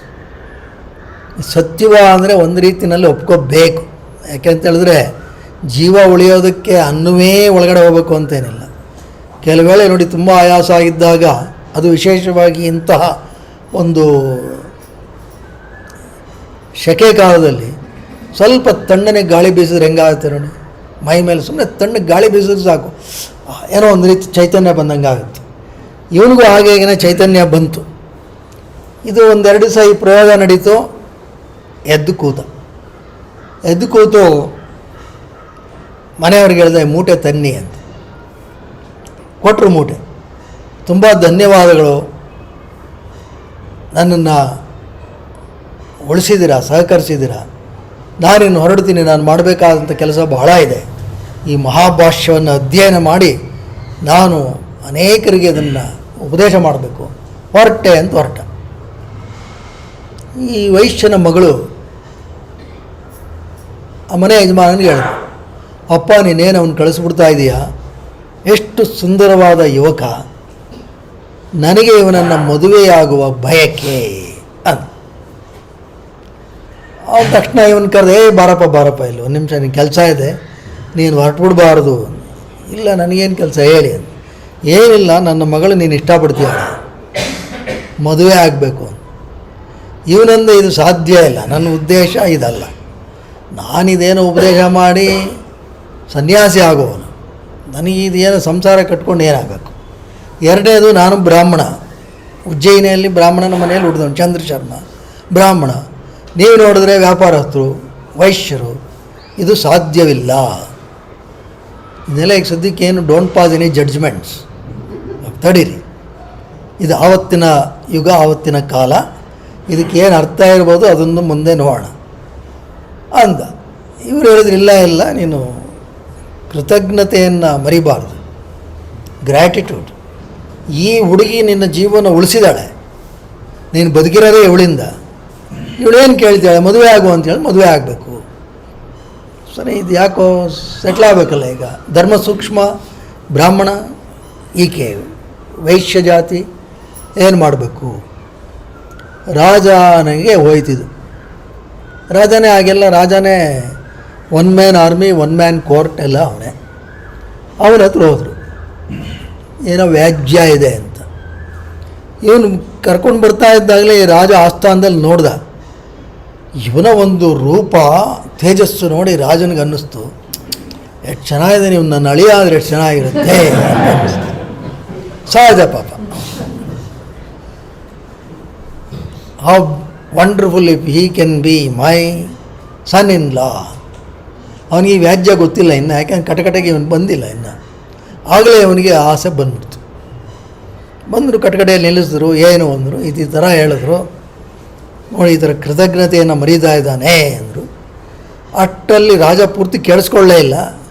ಇಂಥ ಯುಗನನ್ನೆಲ್ಲರೂ ಬಿಡೋಕ್ಕೆ ಸಾಧ್ಯವೇ? ನನಗೆ ಒಂದು ರೂಪವತಿ ಆದಂಥ ಮಗಳಿದ್ದಾಳೆ, ಆ ಮಗಳಿಗೆ ಇವನನ್ನು ಕೊಟ್ಟು ನಾನು ಮದುವೆ ಮಾಡಬೇಕು ಅಂತ ಹೇಳ್ಬಿಟ್ಟು. ಇದಕ್ಕೆ ಇದು ಇವನಿಗೆ ತಾಪತ್ರೆಗೆ ಸಿಗಾಕೊಂಡೆ. ನಾನು ಮದುವೆನೇ ಬೇಡ ಅಂತ ಇದ್ದರೆ ಇದೇನು ಒಂದಾದ ಮೇಲೆ ಒಂದು ಬರ್ತಿದೆಯಲ್ಲಪ್ಪ. ಆಗಲ್ಲಿ ಮಂತ್ರಿ ಒಬ್ಬ ಇದ್ದ. ಆ ಮಂತ್ರಿ ಹೇಳ್ದ, ಮಹಾರಾಜರೇ ಇದು ಕಷ್ಟ, ಇದು ನೀವು ಧರ್ಮ ಸೂಕ್ಷ್ಮ ನೋಡ್ಬೇಕು, ನೀವು ಇದು ಈ ಥರ ಸಾಧ್ಯ ಇಲ್ಲ. ಯಾಕೆ ಸಾಧ್ಯ ಇಲ್ಲ? ನಾನು ಮಹಾರಾಜ, ನಾನು ಹೇಳಿದ್ರೆ ಸಾಧ್ಯ ಇಲ್ವ? ನೀವೇನೇ ಹೇಳ್ಬೋದು, ನಿಮ್ಗೆ ಇಷ್ಟ ಆಗಿರ್ಬೋದು, ಇದೆಲ್ಲ ಏನು ತೊಂದರೆ ಇಲ್ಲ. ಆದರೆ ನಿಮ್ಮದು ಕ್ಷತ್ರಿಯ ವಂಶ, ಇವನು ಬ್ರಾಹ್ಮಣ. ಈ ಒಬ್ಬ ಬ್ರಾಹ್ಮಣ ಕ್ಷತ್ರಿಯರನ್ನು ಮದುವೆ ಆಗಬೇಕಾದ್ರೆ ಮಹಾರಾಜರೇ, ಅದಕ್ಕೊಂದು ಕಾನೂನಿದೆ. ಏನು ಅಂತ? ಏನಿಲ್ಲ, ಇವನು 4 ಜಾತಿಗಳಲ್ಲಿ ಒಬ್ಬೊಬ್ಬರನ್ನ ಮದುವೆ ಆಗಬೇಕು, ಆಗಷ್ಟೇ ನಿಮ್ಮ ಮಗಳ ಮದುವೆ ಆಗೋಕ್ಕೆ ಸಾಧ್ಯ. ಬರೀ ಕ್ಷತ್ರಿಯರನ್ನ ಕಟ್ಕೊಳ್ಳೋದಕ್ಕೆ ಸಾಧ್ಯ ಇಲ್ಲ. ಚಾತುರ್ವರ್ಣದವರನ್ನು ಇವನು ವರೆಸಬೇಕು, ಆಗಷ್ಟೇ ಇದು ಸಾಧ್ಯ, ಇಲ್ದಿರ ಸಾಧ್ಯ ಇಲ್ಲ ಅಂತ. ಹೌದಾ ಮಂತ್ರಿಗಳು? ಒಟ್ಟಿನಲ್ಲಿ ಸಾಧ್ಯ ಇದೆ ಅಲ್ವಾ? ಸಾಧ್ಯ ಇದೆ ಮಹಾಸ್ವಾಮಿ. ಮಂತ್ರಿ ಹೇಳ್ದ, ಸಾಧ್ಯ ಇದೆ, ಯಾಕಿಲ್ಲ, ನಾನು ಬ್ರಾಹ್ಮಣ, ನನಗೂ ಒಬ್ಬಳು ಮಗಳಿದ್ದಾಳೆ, ಇವನು ಇಂಥ ರೂಪ ವೈಭವದಿಂದ ಮಿರಮಿರನೇ ಹೊಳಿತಾ ಇದ್ದಾನೆ, ಹಾಗಾಗಿ ನಾನು ಸಿದ್ಧ. ವೈಶ್ಯ ಒಬ್ಬ ದೂರ ತಗೊಂಡು ಬಂದಿದ್ದಾನೆ. ವೈಶ್ಯ ಕನ್ಯೆ ಒಬ್ಬಳು, ಅವಳು ಇದು ಸರಿಯಾಗಿದ್ದಾಳೆ, ಒಪ್ಕೊಂಡಿದ್ದಾಳೆ, ಅವರೇ ಹುಡ್ಕೊಂಡು ಬಂದಿದ್ದಾರೆ. 3 ಆಗೋಯ್ತು ಮಹಾಸ್ವಾಮಿ. ಇನ್ನು 4ನೇದು ಶೂದ್ರಳನ್ನು ತರಬೇಕು. ಆಗ ವೈಶ್ಯ ಹೇಳ್ದ, ಅಯ್ಯೋ ಅದಕ್ಕೂ ಸಿದ್ಧವಾಗಿದ್ದಾಳಪ್ಪ, ನಮ್ಮನೆಗೆ ಮೊಸರನ್ನು ತರ್ತಾ ಇದ್ದವಳು ಶೂದ್ರೆ, ಆಕೆ ಇವಳನ್ನು ನೋಡಿ ನನಗೆ ಆಗಲೇ ಅನ್ನಿಸ್ತು ಆಕೆಗೂ ಇವನು ಇಷ್ಟ ಆಗಿದ್ದಾನೆ ಅಂತ. ಆ ಮೊಸರನ್ನು ತಂದು ಕೊಟ್ಟಂಥವಳ ಮೇಲೂ ಇವನು ಕೃತಜ್ಞತೆ ಇದೆ. ಅವಳು ಮೊಸರನ್ನು ತಂದು ಕೊಟ್ಟಿದ್ದು ಅನುಕೂಲ ಆಗಿದೆ. ಅವಳನ್ನು ಕರೆದ್ಬಿಟ್ರು ನೋಡಿ, 4 ಜನರು ಮದುವೆ ಆಗ್ಬಿಡುತ್ತೆ. ರಾಜ ಅಸ್ತು ಅಂದ. ಹಾಗಾಗಿ 4 ಜನರೊಡನೆ ಈ ಚಂದ್ರಶರ್ಮನ ಮದುವೆ ಆಯಿತು. ಸನ್ಯಾಸಿಯಾಗಲಿಕ್ಕೆ ಹೊರಟವನ ಕತೆ ಹಿಂಗಾಯಿತು. ಆದರೆ ಈ ರೀತಿ ಕೋರಿಕೆ ಯಾರಿಗೂ ಬರಬಾರ್ದು, ಅದು ತಿಳ್ಕೋಬೇಕು. ಏನೀಗ ಸಾಧ್ಯವೇ, ಅದೇನು ಕಾನೂನು ಅಂತ ಹುಡ್ಕಕ್ಕೆ ಹೋಗ್ಬೇಡಿ, ಅದು ಬೇಕಾಗಿಲ್ಲ. ಅದರ ಯಾಕೆ ಅಂದರೆ ಆಮೇಲೆ ಇವನೇನು ಹೇಳ್ದ ಚಂದ್ರಶರ್ಮ ಅಂದರೆ, ಆಯಿತು ನಾನು ಮದುವೆ ಆಗ್ತೀನಿ, ಇದು ಒಬ್ಬೊಬ್ರಿಗೂ ಪುತ್ರ ಸಂತಾನವಾದ ಮೇಲೆ ನಾನು ಈ ಗೃಹಸ್ಥಾಶ್ರಮವನ್ನು ಬಿಟ್ಟು ಸನ್ಯಾಸಾಶ್ರಮವನ್ನು ಸ್ವೀಕರಿಸಿ ಹೊರಟು ಬಿಡ್ತೀನಿ ಅಂತ. ಸರಿ, ಮದುವೆ ಆಯಿತು, ಒಬ್ಬರಿಗೊಬ್ಬರಿಗೂ ಪುತ್ರ ಸಂತಾನವಾಯಿತು. ತಂದೆಯ ನಿಜವಾದ ಕರ್ತವ್ಯ ಏನಪ್ಪ ಅಂತ ಹೇಳಿದ್ರೆ, ಪುತ್ರರಿಗೆ ತಾನು ಕಲಿತ ವಿದ್ಯೆಯನ್ನು ಕಲಿಸ್ತಕ್ಕಂಥದ್ದು. ಮಹಾಭಾಷ್ಯವನ್ನು 4 ಜನರಿಗೆ ಪಾಠವನ್ನು ಮಾಡ್ದ. ಒಂದು ರೀತಿಯಲ್ಲಿ ಅಂದ್ಕೊಳ್ಳಿ, ಇವನೇ ಯೋಗಶಾಸ್ತ್ರವನ್ನು ಮಾಡಿದ್ದ ಅಂತ. ಹಾಗಾಗಿ 4 ವರ್ಣದವರಿಗೆ ಯೋಗಶಾಸ್ತ್ರವನ್ನು ಕಲಿಸ್ತಾ. ಈಗ ನೋಡಿ, ಇದರ ಅರ್ಥ ಏನಿರಬಹುದು? ಈ ವ್ಯಾಕರಣಶಾಸ್ತ್ರವಾಗಲಿ ಯೋಗಶಾಸ್ತ್ರವಾಗಲಿ ಯಾವುದೇ ಒಂದು ಜಾತಿಗೆ ಸೀಮಿತವಾದಂಥದ್ದಲ್ಲ, ಎಲ್ಲರಿಗೂ ಅನ್ವಯವಾಗ್ತಕ್ಕಂಥದ್ದು. ಇದು ಪಾಠ ಮಾಡಿದ 4 ಜನಕ್ಕೂ ಸನ್ಯಾಸಾಶ್ರಮವನ್ನು ಸ್ವೀಕರಿಸಿ ಇವನು ಹೊರಟುಬಿಟ್ಟ. ಯಾವ ಕಡೆಗೆ? ಉತ್ತರದ ಕಡೆಗೆ, ಹಿಮಾಲಯದ ಕಡೆಗೆ. ಯಾತಕ್ಕೆ ನಮ್ಮಲ್ಲಿ ಎಲ್ಲರೂ ಹಿಮಾಲಯ ಸನ್ಯಾಸ ಅಂದರೆ ಹಿಮಾಲಯಕ್ಕೆ ಹೋಗ್ತಾರೆ ಅಂದರೆ ಸುಮ್ಮನೆ ಹಿಮಾಲಯಕ್ಕೆ ಹೋಗ್ಬಿಟ್ರಾಗಲ್ಲ. ಸನ್ಯಾಸ ಅಂದರೆ ಸಮ್ಯಕ್ ನಾಸಃ, ಎಲ್ಲವನ್ನು ಬಿಡೋದು, ಅದಕ್ಕೋಸ್ಕರ ಹಿಮಾಲಯದ ಕಡೆ ಹೋಗೋದು ಅಂತ ಅರ್ಥ ಅಲ್ಲ. ಹಿಮಾಲಯ ಉತ್ತರ ದಿಕ್ಕಿನಲ್ಲಿದೆ. ಉತ್ತರದ ಕಡೆಗೆ ಹೋಗೋದು ಅಂತ ಹೇಳಿದ್ರೆ ನಮ್ಮ ನಿಜಸ್ವರೂಪದ ಕಡೆಗೆ ಹೋಗೋದು ಅಂತ. Going towards our source is the real significance of going towards Himalaya. ಇಲ್ಲ ಅಂದರೆ ಹಿಮಾಲಯಕ್ಕೆ ಹೋದರೆ ಅಲ್ಲೂ ಏನೋ ತಾಪತ್ರೆಗಳು ಸಿಗಾಕೊಳ್ಳುತ್ತೆ. ಹಿಂದೇನು ಹೇಳಿದ್ದೆ ನೋಡಿ, ಒಬ್ಬ ಬಿಸ್ನೆಸ್ ಮೆನ್ನು ಇದ್ದ, ಅವನು ಗುರುಗಳ ಹತ್ರ ಹೇಳ್ದ, ಸ್ವಾಮಿ ನನಗೆ ಸನ್ಯಾಸ ಕೊಟ್ಬಿಡಿ, ಕರ್ಕೊಂಡು ಹೋಗ್ಬಿಡಿ, ಈ ಜೀವನ ಜಂಜಾಟ ಎಲ್ಲ ಸಾಕಾಗೋಗಿದೆ. ಅವ್ರು ಹೇಳಿದ್ರು, ಏನೇ ನಿನ್ನ ವ್ಯವಹಾರ ಅದೆಲ್ಲ ಮಣ್ಣು, ಯಾವುದೂ ಪ್ರಯೋಜನ ಇಲ್ಲ, ಎಲ್ಲ ಬಿಟ್ಬಿಡ್ತೀನಿ, ನಿಮ್ಮ ಜೊತೆ ಬಂದ್ಬಿಡ್ತೀನಿ ಅಂತ ಹೋದ. ಕರ್ಕೊಂಡು ಹೋದರು. ಅಲ್ಲಿ ಗಂಗೆ ನದಿ ಜುಳು ಅಂತ ಬರ್ತಾಯಿತ್ತು. ಗುರುಗಳೇ ಎಷ್ಟು ಸುಂದರವಾಗಿದೆ ಇದು ಅಂದ. ಹೌದು, ಒಂದು ಲೋಟ ಒಂದು ಗುಟಕ್ಕೆ ನೀರು ಕುಡಿಯೋ ಗೊತ್ತಾಗುತ್ತೆ ಗಂಗೆ ಎಷ್ಟು ಪವಿತ್ರ, ಎಂಥ ನದಿ ಅಂತ. ಇವನು ಹೋದ, ಅವನು ಗುಡಕ್ಕೆ ನೀರು ಕುಡಿದ ತಕ್ಷಣ ಹಾ ಗುರುಗಳೇ ಅಂದ. ಏನೋ ಜ್ಞಾನೋದಯ ಆಯಿತಾ ಅಂದರು. ಜ್ಞಾನೋದಯ ಆಯಿತು ಗುರುಗಳೇ, ಎಂಥ ಜಾಗ ಕರ್ಕೊಂಬಂದಿದ್ದೀರಾ, ಈ ಗಂಗೆ ನೀರನ್ನ ಬಾಟ್ಲಲ್ಲಿ ಹಾಕಿ ಮಾರಿದ್ರೆ ಎಂಥ ಬಿಸ್ನೆಸ್ ಆಗುತ್ತೆ, ಈಗ ಜ್ಞಾನೋದಯ ಆಯಿತು, ನಿಮ್ಮ ಸಾಕು ಗುರುಗಳೇ ಅಂದ. ಗಂಗಾ ಪಾನಿ ಬಿಸ್ನೆಸ್ ಶುರು ಆಯಿತು. ಹಾಗೆ ಅಲ್ಲೋಗಿ ಹಿಮಾಲಯದಲ್ಲಿ ಹೋದರೆ ಯಾವುದೋ ಆಯುರ್ವೇದದವ್ರಿಗೆ ಹೋದರೆ ಅಲ್ಲೇನಾದ್ರು ಗಿಡ ಮೂಲಿಕೆಗಳು ಅದು ಇದು ಸಿಕ್ಕಿ ಇದನ್ನ ಹೆಂಗೆ ಪ್ಯಾಕೇಜ್ ಮಾಡಬೇಕು, ಹೆಂಗೆ 100 ವರ್ಷ ಬದುಕಿಸ್ಬೇಕು, 500 ವರ್ಷ ಬದುಕಿಸ್ಬೇಕು, ಕಾಯಕಲ್ಪ ಚಿಕಿತ್ಸೆ ಅದು ಇದು ಬಿಸ್ನೆಸ್ ಶುರು ಆಗುತ್ತೆ. ಅಂದರೆ ಈ ಒಂದು ಮನಸ್ಥಿತಿ ಇದ್ದವ್ರಿಗೆ ಅದು ಉಪಯೋಗ, ಇಲ್ಲದಿದ್ರಿಲ್ಲ. ಸರಿ, ಇವನು ಹೋದ. ಯಾರು? ಚಂದ್ರಶರ್ಮ, ಮರಿಬಾರ್ದು. ಚಂದ್ರಶರ್ಮ ಯಾರು? ಪತಂಜಲಿಗಳೇ, ಆದಿಶೇಷನೇ. ಹೋಗಿ ಹುಡುಕ್ತಾ ಇದ್ದ. ಅಲ್ಲಿ ಗುರುಗಳು ಹುಡುಕ್ಬೇಕಲ್ಲ, ಈಗ ಯಾರು ಗುರುಗಳಿದ್ದಾರೆ ಏನು, ನನಗೆ ಸನ್ಯಾಸ ಸಿಗಬೇಕು. ಹೋದ, ನೋಡಿದ್ರು ಗೌಡಪ್ಪ ಆದರೂ ಕೂತಿದ್ರು. ಓ ಮಹಾಗುರುಗಳೇ ಜ್ಞಾಪಕ ಬಂತ ಅಂದ. ನಿನಗೆ ಕಾಯ್ತಾ ಇದ್ದೀನಿ, ಬಾರೋ, ನನಗೆ ಕಾಯ್ತಾ ಇದ್ದೀನಿ. ನಿಜವಾದ ಗುರು ಶಿಷ್ಯ ಅಂದ್ರೆ ಹಂಗೇನೆ. ಅವರು ಈ ಚಂದ್ರಶರ್ಮನಿಗೆ ಉಪದೇಶವನ್ನು ಮಾಡಿ ಗೋವಿಂದ ಭಗವತ್ಪಾದ ಅಂಥೇಳಿ ನಾಮಕರಣ ಮಾಡಿ ಸನ್ಯಾಸ ದೀಕ್ಷೆಯನ್ನು ಕೊಟ್ಬಿಟ್ಟು ಅವ್ರಿಗೆ ಹೇಳಿದ್ರು, ನೋಡಪ್ಪ ಗೋವಿಂದ, ನೀನು ಇಲ್ಲಿ ಕೂರಬೇಡ, ಗೊತ್ತಾಯ್ತೇನಪ್ಪ, ನಿನಗೆ ನನಗೆ ಹಿಮಾಲಯಕ್ಕೆ ಬರುವಷ್ಟು ಸಮಯ ಇತ್ತು, ಹಾಗಾಗಿ ನಾವು ಇಲ್ಲಿ ಸನ್ಯಾಸವನ್ನೇ ಸ್ವೀಕರಿಸ್ತೀವಿ. ನಾನು ಹಿಮಾಲಯಕ್ಕೆ ಬಂದೆ, ನನಗೆ ಶುಕ ಬ್ರಹ್ಮ ಸಿಕ್ಕಿದ, ನನ್ನ ಗುರುಗಳು. ನಾನು ಇಲ್ಲಿ ಕೂತಿದ್ದೆ, ನೀನು ನಿಂದೆಲ್ಲ ಮುಗಿಸಿ ಇಲ್ಲಿ ಬಂದೆ, ನಿನಗೆ ಗೋವಿಂದ ಭಗವತ್ಪಾದ ಅಂತ ನಾಮಕರಣ ಮಾಡ್ತಿದ್ದೀನಿ. ಆದರೆ ನೀನು ಇಲ್ಲಿ ಕೂತ್ಕೋಬೇಡ, ನೀನು ನರ್ಮದಾ ನದಿ ತೀರಕ್ಕೆ ಹೊರಟೋಗ್ಬಿಡು. ನರ್ಮದಾ ಅಂತೇಳಿದ್ರೆ ಅದು ಈ ಗೌಡ ಪಂಚಕ ಮತ್ತು ದ್ರಾವಿಡ ಪಂಚಕಗಳ ಮಧ್ಯಭಾಗ. ಈ ಎರಡೂ ಗೌಡ ದೇಶ ಮತ್ತು ದ್ರಾವಿಡ ದೇಶಗಳ ಮಧ್ಯ ಹೋಗಿ ಕೂತಿರೋ ಒಂದು ಗುಹೆಯಲ್ಲಿ, ಅಲ್ಲಿ ನಿನ್ನನ್ನೇ ಹುಡ್ಕೊಂಡು ಒಬ್ಬ ಶಿಷ್ಯ ಬರ್ತಾನೆ, ಅವನೇ ಆದಿಶಂಕರಾಚಾರ್ಯ. ಆ ಶಂಕರನಿಗಾಗಿ ನೀನು ಕಾಯ್ತಾ ಇರು, ಅವನಿಗೆ ಇಲ್ಲೆಲ್ಲ ಬಂದು ಕಲಿಯೋ ಸಮಯ ಇಲ್ಲ, ನೀನು ಅವನಿಗೆ ಅಲ್ಲಿ ಶಿಷ್ಯತ್ವವನ್ನು ಕೊಡಬೇಕು ಅಂತ ಹೇಳಿದ್ರು. ಹಾಗಾಗಿ ಅದು ಅಲ್ಲಿಗೆ ಬಂತು. ಹೇಗೆ ನಾರಾಯಣಂ ಪದ್ಮಭುವಂ ವಸಿಷ್ಠಂ ಶಕ್ತಿಂಚ ತತ್ಪುತ್ರಂ ಪರಾಶರಂಚ ವ್ಯಾಸಂ ಶುಕಂ ಗೌಡಪಾದಂ ಮಹಾಂತಂ ಗೋವಿಂದ ಯೋಗೀಂದ್ರ ಅತಸ್ಯ ಶಿಷ್ಯಂ ಶ್ರೀಶಂಕರಾಚಾರ್ಯ ಬಂತು. ಆಮೇಲೆ ಅಲ್ಲಿಂದ ಪದ್ಮಪಾದರು, ಹಸ್ತಾಮಲಕರು, ತೋಟಕಾಚಾರ್ಯರು, ಸುರೇಶ್ವರಾಚಾರ್ಯರು ಎಲ್ಲ ಅದ್ವೈತ ಪರಂಪರೆಯಲ್ಲಿ ಬರ್ತಾರೆ. ಅಲ್ಲಿ ಪತಂಜಲಿಗಳೆಲ್ಲ ಸೇರಿಕೊಂಡ್ರು.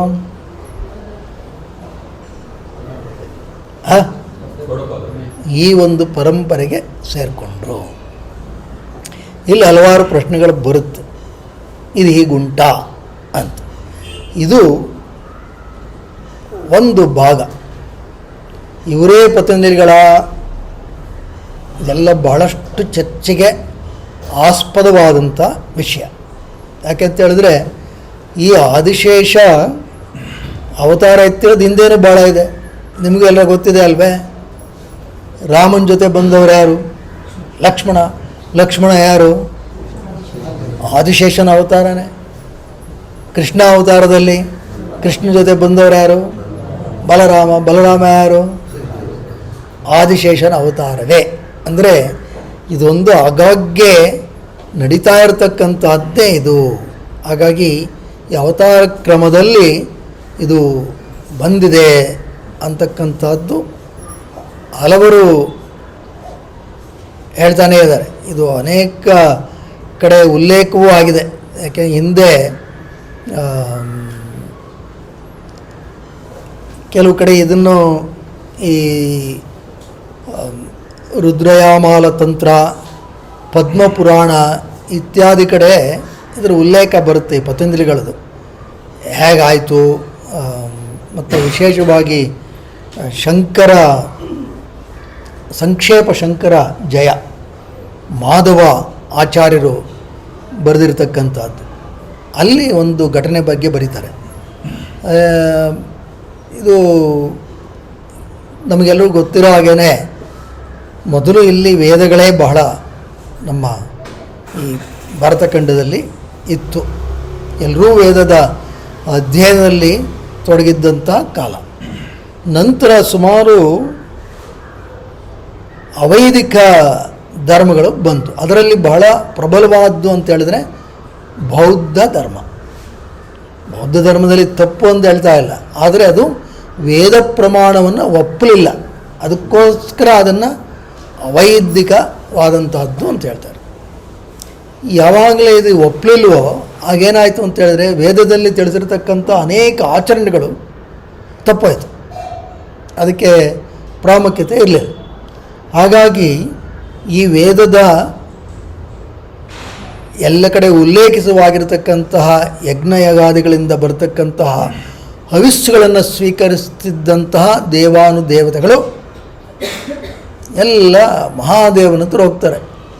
ನೋಡಪ್ಪ, ನೀವು ನಮಗೆ ಆಸರೆಯನ್ನು ಕೊಡಬೇಕು, ಈ ಥರ ಆಗ್ತಾಯಿದೆ, ಎಲ್ಲ ಕಡೆ ಈ ಒಂದು ಬೌದ್ಧ ಧರ್ಮ ಪ್ರಖರವಾಗ್ತದೆ, ಹಾಗಾಗಿ ನೀನು ಅವತಾರ ಎತ್ತಿ ಬರಬೇಕು.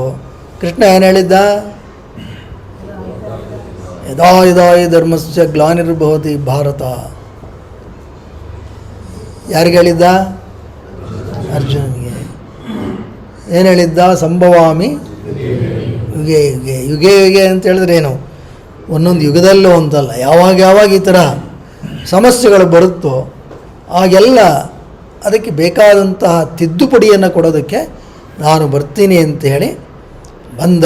ಹಾಗೆ ಬಂದವರು ಒಬ್ಬೊಬ್ಬರೊಮ್ಮೊಮ್ಮೆ ಬಂದರು. ಜೈಮಿನಿ ಬಂದ, ವ್ಯಾಸ ಬಂದ, ಪತಂಜಲಿ ಬಂದರು, ಶಂಕರರು ಬಂದರು. ಹೀಗೆ ಬಂದಂಥವರು ಇವರೇನಪ್ಪ ಅಂತ ಹೇಳಿದ್ರೆ ಈ ಒಂದು ಸನಾತನ ಧರ್ಮದಕ್ಕೆ ಉಂಟಾಗಿರ್ತಕ್ಕಂತಹ ಆ ಚ್ಯುತಿಯನ್ನು ತೊಡೆದು ಹಾಕೋದಕ್ಕೆ ಇವರೆಲ್ಲ ಬಂದರು ಅಂತಕ್ಕಂತಹದ್ದು ಈ ಒಂದು ಮಾಧವ ಆಚಾರ್ಯರ ಇದರಲ್ಲೂ ನೋಡ್ಬೋದು. ಇದರಿಂದ ಏನು ಒಂದು ವಿಷಯ ಏನಪ್ಪ, ಬೌದ್ಧ ಧರ್ಮ ಪ್ರಖರವಾದ ನಂತರ ಪತಂಜಲಿಗಳು ಬಂದರು ಅಂತಿಲ್ಲಿ ಅರ್ಥ ಬರುತ್ತೆ. ಅಂದರೆ Buddhism came first, it became very popular, according to then the arrival of Patanjali and Shankara etcetera ಅಂತ ಬರುತ್ತೆ. ಇದನ್ನು ಪ್ರಶ್ನೆ ಮಾಡೋರು ಬೇಕಾದಷ್ಟು ಜನ ಇದ್ದಾರೆ. ಇಲ್ಲ ಪತಂಜಲಿಗಳು ಇದಕ್ಕಿಂತ ಮೊದಲಿದ್ದವರು, ಬೌದ್ಧ ಮತ ಆಮೇಲೆ ಬಂತು ಅಂತ ಒಂದು ವಾದ. ಮತ್ತು ಪತಂಜಲಿಗಳು ಮೈತ್ರಿ ಭಾವದ ಬಗ್ಗೆ ಯೋಗ ಸೂತ್ರದಲ್ಲಿ ಹೇಳಿದ್ದಾರೆ. ಮೈತ್ರಿ ಭಾವ ಅಂದರೆ ಬೆನಿವೋಲೆನ್ಸ್, ಸ್ನೇಹಪರತೆ, ಇದ್ರ ಬಗ್ಗೆ ಮೈತ್ರಿ, ಕರುಣ, ಮುದಿತ, ಉಪೇಕ್ಷಾ. ಯಾರ್ಯಾರು ಜ್ಞಾಪಕ ಇದೆ ಸೂತ್ರ? ಜ್ಞಾಪಕ ಇಲ್ವಾ? ಹೆಂಗೆ ಚಿತ್ತ ಪ್ರಸಾದನ ಅಂದರೆ ಮನಸ್ಸಿನ ಪ್ರಸನ್ನತೆಗೆ ಬೇಕಾಗಿರತಕ್ಕಂತಹ ಒಂದು ಮಾರ್ಗ, ಮತ್ತೊಂದು ಅನೇಕ ಮಾರ್ಗಗಳನ್ನು ಹೇಳ್ತಾರೆ, ಅದರಲ್ಲಿ ಇದೂ ಒಂದು ಮಾರ್ಗ. ಏನದು? ಮೈತ್ರಿ, ಕರುಣಾ, ಮುದಿತ, ಉಪೇಕ್ಷಾಣಾಂ, ಎಲ್ಲಿ ಸುಖ ದುಃಖ ಪುಣ್ಯ ವಿಷಯಾಣಾಂ ಭಾವನಾ ಚಿತ್ತ ಪ್ರಸಾದನಂ. ಪತಂಜಲಿಗಳು ಈ ರೀತಿ ಕಂಪ್ಯಾಷನ್ನು ಇದನ್ನೆಲ್ಲ ಹೇಳಿದ್ದಾರೆ. ಆದ್ದರಿಂದ ಪತಂಜಲಿಗಳೇ ಬೌದ್ಧ ಮತದಿಂದ ಅನೇಕವನ್ನು ತಗೊಂಡ್ಬಿಟ್ಟಿದ್ದಾರೆ ಅಂತ ಒಂದು ವಾದ. ಇದು ಇಲ್ಲಿಗೆ ನಿಲ್ಲಲ್ಲ. ಶಂಕರಾಚಾರ್ಯರಿಗೂ ಕೆಲವರು ಇದನ್ನು ಹೇಳ್ಬಿಟ್ಟಿದ್ದಾರೆ. ಶಂಕರಾಚಾರ್ಯರನ್ನ ಕೆಲವರು ಇವರು ಪ್ರಚ್ಛನ್ನ ಬೌದ್ಧ ಅಂದರೆ ಮಾಸ್ಕ್ಡ್ ಬುದ್ಧ, ಅದನ್ನೇ ಇವರು ಹೇಳ್ತಿದ್ದಾರೆ ಅನ್ನೋರು ಇದ್ದಾರೆ. ಅದೆಲ್ಲ ಆ ಕಡೆ ಬಿಡ್ಬಿಡಿ. ಅದು ಅನೇಕ ಪಂಡಿತರ ಒಂದು ವಾಗ್ವಾದಗಳಿಗೆ ಬಿಡ್ಬೋಣ, ಅದೇನೇನೋ ನಡೀತು ಅಂತ. ಆದರೆ ಈ ಮೈತ್ರಿ ಭಾವ ಅಂತಕ್ಕಂಥದ್ದು ವೇದಗಳಲ್ಲೂ ಹಾಸುಹೊಕ್ಕಾಗಿತ್ತು. ಬೌದ್ಧ ಮತದಲ್ಲಿ ಈ ಕಂಪ್ಯಾಷನ್ ಇವೆಲ್ಲ ಹೆಚ್ಚು ಪ್ರಖರವಾಗಿ ಕೊಟ್ಟಿದ್ದರೂ ಸಹ ಇದು ಈ ಸನಾತನ ಪರಂಪರೆಯಲ್ಲಿ ಇದ್ದಿದ್ದೆ. ಹಾಗಾಗಿ ಅಲ್ಲಿಂದನೇ